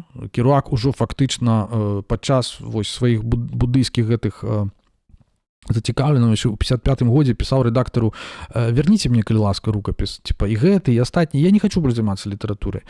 Казаў, як ён тады казаў, да, што літаратура проста, яна не мае ніякага значэння, дастаткова дхармы, проста я стаміўся чакаць, типа, там, это самое, дайте мне спокой. Вот. Ну, яго пераканалі, што не, хай яшчэ пачакае, ён там сапраўды там потым выбачаўся, і ўрэшце ён сапраўды дачакаўся, так? Вось тое, што ён там пісаў, я буду найвялікшым пісьменнікам, я выдам кнігу пра буддызм, і там адразу там мільёны перайдуць буддызм, вось, то фактычна так яно і адбылося. Толькі зусім іначай, чым ён чакаў. То бок 5 верасня 57 года выйшла ў Нью-Йорк Таймс рэцэнзія на «On the Road», у дарозе, да, просто вот, хвалебнае, што называецца, лепш уже быць не магло. То бок там уже там просто кароль бітнікаў яго там называлі, вот там і таго ж Гінзберга згадвалі, вот это типа новае пакаленне, там новы голас, вот это вот вся вот эта вот мішура, якая потым постфактум ствараецца, вот эта вот літаратуразнаўчая і іншая, да, вось гэта для ўспрымання шырокіх масаў, яна якраз была запущенная, вся вот эта адская машина, што называецца, прызнання. Вот. І можна сказаць, што ён на наступны дзень, як это кажуць, прачнуўся знакамітым. Вось калі пра кагосьці можна сказаць, дык это менавіта быў Керуак. То бок раптоўна ён ператварыўся вот, лёгкім росчыркам пера, так сказаць, нейкага там нью-йоркскага крытыка, ну таксама, напэўна, іхнага там знаёмага, з якім яны там бухалі па джазавых клубах, так, можа быць, нехіла, да, у свой час. Не памятаю яго на імя, ён просто ператварыўся от сапраўды ў тое, што дагэтуль ведаў толькі Гінзберг. Калі Гінзберг пісаў, што ён новы Будда амерыканскай прозы, вось, то гэта так нікога асабліва не ўразіла. Ніхто не звярнуў на это ўвагу. А вось цяпер это ўсім стала як бы відавочна. Ну, это ж у газеце напісалі. У Нью-Йорк Таймсе, а не абыце. Вот такая на роля наших медыяў цудоўных, якая засталася такой самай да сённяшняга дня. Я гэта назіраў зблізку на літаратурным, значыць, тут кірмашы у Празе. Ось, дзе мы з беларускімі выдаўцамі прадавалі кнігі беларускія. Я просто офігіваў, просто вот як людзі, наколькі яны арыентуюцца па якіх крытэрыях, па тым, што медыі ім перажывалі дагэтуль. Вось, як яны бачаць каштоўнасці там, дзе ім сказалі, што яны ёсць, што іх трэба бачыць, яны іх там знаходзяць. Это просто офігенна. Вот. А все астатняе, як бы, это чисто вокладка. То есть іх, і людзі арыентуюцца паводле такіх, ну, вельмі прымітыўных, можна сказаць, крытэраў. І вось все вось гэта літаратурныя рэпутацыі і все гэтыя рэчы, яны ствараюцца, ну, просто вось. З двух, я не знаю, як сказаць, не на роўным месцы, ніколі не ўзнікае не на роўным месцы, але тым не менш, як бы, ну, вельмі мала клікаў мышкі трэба для того, каб это зрабіць.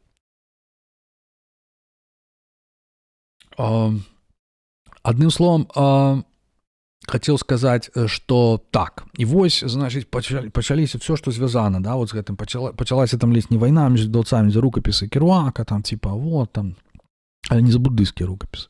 Вот. А за тыя, што ён дагэтуль прысылаў, вот за гэтыя, так сказать, 11 колькі там романаў, што ён там пісаў, вось, ён настолькі, што ён просто пачаў скардзіцца, што мне няма калі пісаць ужо. Як бы, прабачце, я вакол публікацый тых кніг, вот, ну, там, дапрацоўкі, тэкстаў, это самае, все, мне ўжо няма калі новага пісаць, да?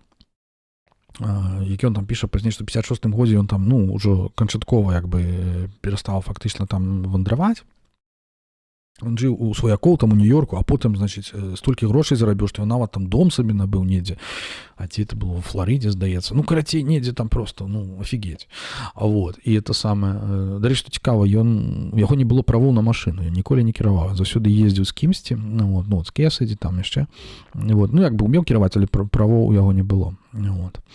Такім чынам, так, і, значыць, пачалі ў яго гэтыя рукапісы з рукамі адрываць, вось гэтая мода на бітнікаў узнікла, конец 50-х, так, і вось там яны ўжо паўсюль, нейкія пароды там на іх уже пачалі стварацца, там тэлебачанне там іх та самае цягалі, да, там несупынна. Вось, ну і пыталіся, што вы такія, што значыць, уласна кажучы, Beat Generation, ну што это за херня, да? Вы што там такія? Ну, яны кажуць, ну вот там у нашай маладосці біт это азначала, што чувак там без грошай просто, там не мае дзе спаць, там начаваць, вот такі вот, типа бадзяга, вот такі было ў Нью-Йорку поўна, вот, маладых людзей, вот, у тыя часы, да, ваенныя, пасляваенныя. Вот, але тут яны пачалі нейкія тэорыі такія прыдумляць, ну, напрыклад, Гінзберг, да, са сваім вось гэтым бэкграундам духоўным, ён казаў, ну, біт, это, насамрэч, это беата, это значыць, што дабраславёная генерацыя, так, то есть шчасная генерацыя, это генерацыя, якая змагла пабачыць вось гэты сэнс жыцця у нейкай там вось мудрасці, так, у ўсходняй, у тым ліку, таксама у паэзіі, там вось гэтым усім, так, вот, ага, ну так, значыць, Керуак таксама ён, ну, на хвалі свайго будызму ён тлумачыў, што як бы у іх там было з Гінзбергам якраз тэлевізіі, там Гінзберг яго пытаецца, ну вот, а як ты разумееш Beat Generation? Он кажа, што значыць Beat Generation? Ну, я лічу, што это это значит sympathetic, то бок, ну, спачувальная, як бы так, даволі цікава, да, тому що спачуванне это вот основа, это сутнасць махаянова будызму, да, ось это каруна, так сказать, буддыйская, ось яна якраз, ось гэта для Керуака было синонімам бітніцкага, в принципе, руху. Ну, то бок і для Гінзберга, і для Керуака гэта было штосьці такое трансцэндэнтальнае, то бок як бы не нейкае там просто вось не вялося пра літаратуру там у першую чаргу, а вот менавіта пра штосьці, пра нейкае перакрочанне літаратуры кудысьці яшчэ, так. Вось. Ну, адным словам, у 58 годзе, ну там розныя былі падзеі, там не самыя прыгожыя, там як ён стаў вядомым, там стаў пантавацца, там набухаўся, недзе яго там пабілі этого Керуака, так. Потым здарылася, што арыштавалі Ніла Кесіджі, таму што Ніл Кесіджі стаў такім як бы славутым, ну там не было вядома, што за чувак, але яго знайшлі, што это за персанаж, і типа яму замовілі ў яго паліцыянты, там это сам правакацыю зрабілі, замовілі марыхуану ў яго, ну ён здабыў, прынёс, яго хоп, арыштавалі за тое, што ён гандлюе марыхуанай. Вось, ён потым выйшаў праз пару гадоў і фактычна потым ужо пачаў, так сказать, тусавацца з Кенам Кізі, да, вот до канца жыцця ездзіў в гэтым вот хіпі-аўтобусе, вось гэтым Merry Pranksters па Злучаных Штатах, так. Пра гэта якраз напісана ў Тома Вулфа.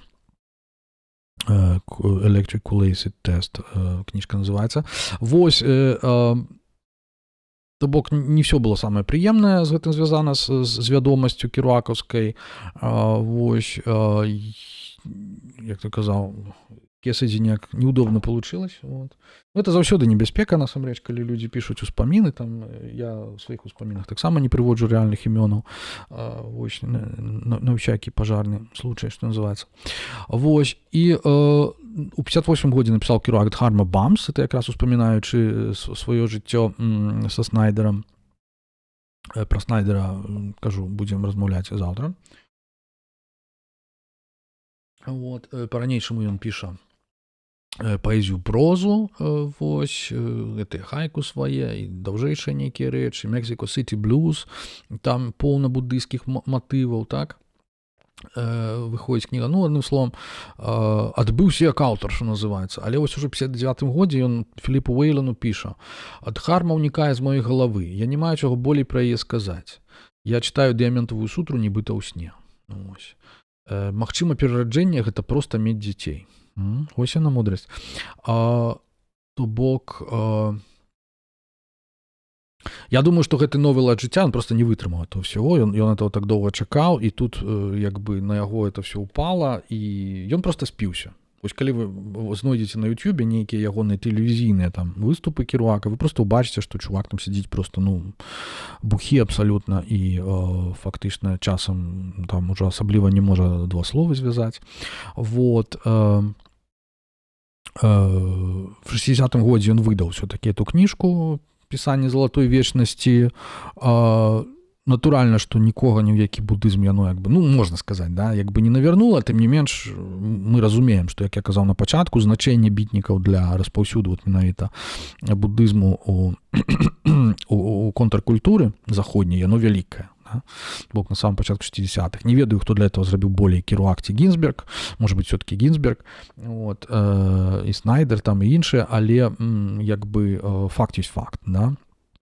І он пісаў в 58 годзе, што это будзе круты год для будызму в Амерыцы, это там, яны цяпер все так, яны трычаць ад Алана Уотса, нават на Мэдисон Авеню, то там, дзе вот эти бізнесы, все вот эти офисы, рекламщики, вот вся вот эта вот тусовка, нават там, типа, яны захапляюцца дзенам, ось, і ну, по-свойму гэта праўда, да? Вот в свой час быў на Белсаце такі серыял «Утрапёныя», «Mad Men», вось, я крышачку меў дачыненне да гэтага, ну, працаваў тады перакладнікам, вот, і перакладаў гэты серыял, і там сапраўды адлюстравана вось гэта эпоха, канец 50-х, пачатак 60-х, настолькі, што там нават цытуюцца кнігі асобныя, славутыя таго часу, бітнікаўскія ў тым ліку. Вось, так што таксама магу вам парэкамендаваць. Вот, але, зноў жа, я кажу, тое, што чакаў ужо настолькі Керуак, в прынцыпе, як бы не адбылося. Плюс, што яшчэ, ён, як бы, з аднаго боку, хацеў распаўсюду будызму, а з другого боку, ён не ўспрымаў вось гэтай новай контркультуры. Ось, як я ўжо казаў, ён не быў там ні левым, там, ні марксістам, нікім. Вось, у адрозненне ад Гінзберга, так, які вельмі лёгка у гэта ўсё, сказаць, увайшоў, так, ён да этого ставіўся вельмі скептычна і, я не ведаю, там, падтрымліваў, значыць, я так разумею, этого Маккарті, там, і всіх астатніх, і пры этом, так сказаць, сидзеў і курыў марихуану, да, вот, з касяком, вот, у роце. Ну, своеасабліва, да? Это быў фактычна чалавек. Ну, тут можна яго таксама часткова зразумець, таму што прыкладам у Букоўскага было абсолютна тое самае стаўленне да хіпі, да этой генерацыі. Ён просто як бы старэйшы чалавек, як бы вот, яны все былі народжаны ў 20-х годах, так, плюс-мінус. Вот у гэтай десятигоддзі з 20 по 30, да? Букоўскі 20-м, Геррі Снайдер у 30-м, Снайдер. То бок як бы вось гэтыя 10 гадоў это фактычна десятигоддзе нараджэння бітнікаў. Вось, і яны ўжо, так сказаць, не ўспрымалі гэтую маладзейшую культуру, гэтыя павевы, да? Вось, то бок Керуак фактычна спіўся, можна сказаць, да? Памёр ён ва ўзросце 47 гадоў ад цырозу пячонкі у 69-м годзе. Вось. На год всяго перажыў Ніла Кесаді. Вот. Ніл Кесаді памёр, калі ён быў 41 год. Вось, то бок вельмі такое вось жыццё, ну, праклятага паэта, да, можна сказаць. Праклятага паэта з буддыйскім, так сказаць, светаўспрыманнем, светапоглядам, вось. І можна доўга спрачацца пра ягоную, так сказаць, літаратурную спадчыну, як я кажу, вось дзесьці я прачытаў, што ён сапраўды быў такім увасабленнем спачування, да, то бок ён як бы і біт вот это вот разумеў сутнасць бітніцкага руху, як менавіта прынесці спачуванне, так, вот эту усведамленне хараства жыцця, да, вось это прынесці, так сказаць, шырокім масам, што называецца. Хтосьці напісаў пра яго, што Керуак ніколі нікога не абразіў на пісьме, да? Ён быў tender writer, вось. Напісаў, што лепш быць спагадлівым, чым праўдзівым. Вось я натрапіў на гэтую фразу, і мне здалося такім, ну, для літаратара все-таки як бы сумнеўным. Магчыма, тут недзе прычына таго, што ну, я асабіста не настолькі захапляюся, напэўна, Керуакам, таму што атмасфера ў яго просто, ну, чароўна, якую ён стварае, так? Вот, умее, да, вот этой метафоры, яго некаторыя, так, таксама. Вот. І тым не менш, як бы там, ну, як бы там малавата вось нейкіх канфліктаў. Там, в прынцыпе, асноўны канфлікт, это, да, это канфлікт вось кола сяброў і сістэмы. Ну, это фактычна вечны, як бы, канфлікт, можна сказаць, на жаль. Вось, і ён такім і будзе заўсёды. Вот. Але вось, ну, такіх вот на ўзроўні нейкай там псіхалогіі, інтрыгі, ведаеце, вот этого всего. Там просто ідзе вось апісанне просто падзей, як яны ішлі адна за другой, сапраўды вось такая, як камеру ўключыць і пакінуць, да? Літератур верите, там просто, да, сінема верите. Вось, то бок, я думаю, што это як бы, ну, не для ўсіх, да, хто чытае літаратуру. Тым не менш, я чым далей, тым болей, в прынцыпе, для мяне гэта якраз кшталт пісьма з'яўляецца абсалютна прымальным і як бы і цікавіць мяне. Ось. Канец канцоў, той жа Букоўскі, это таксама, в прынцыпе, штосьці падобнае. Вось, значыць, я б хацеў на завяршэнне прачытаць урывак, вось менавіта з пісання «Залатой вечнасці» Керуака. Вот. Літаральна пачатак, там, пару фраз. Вось. Ці стварыў я неба? Так, бо калі б яно было чымсьці іншым, апроч панятку ў маёй мыслі, я б не сказаў неба. Таму я ёсць залатой вечнасцю.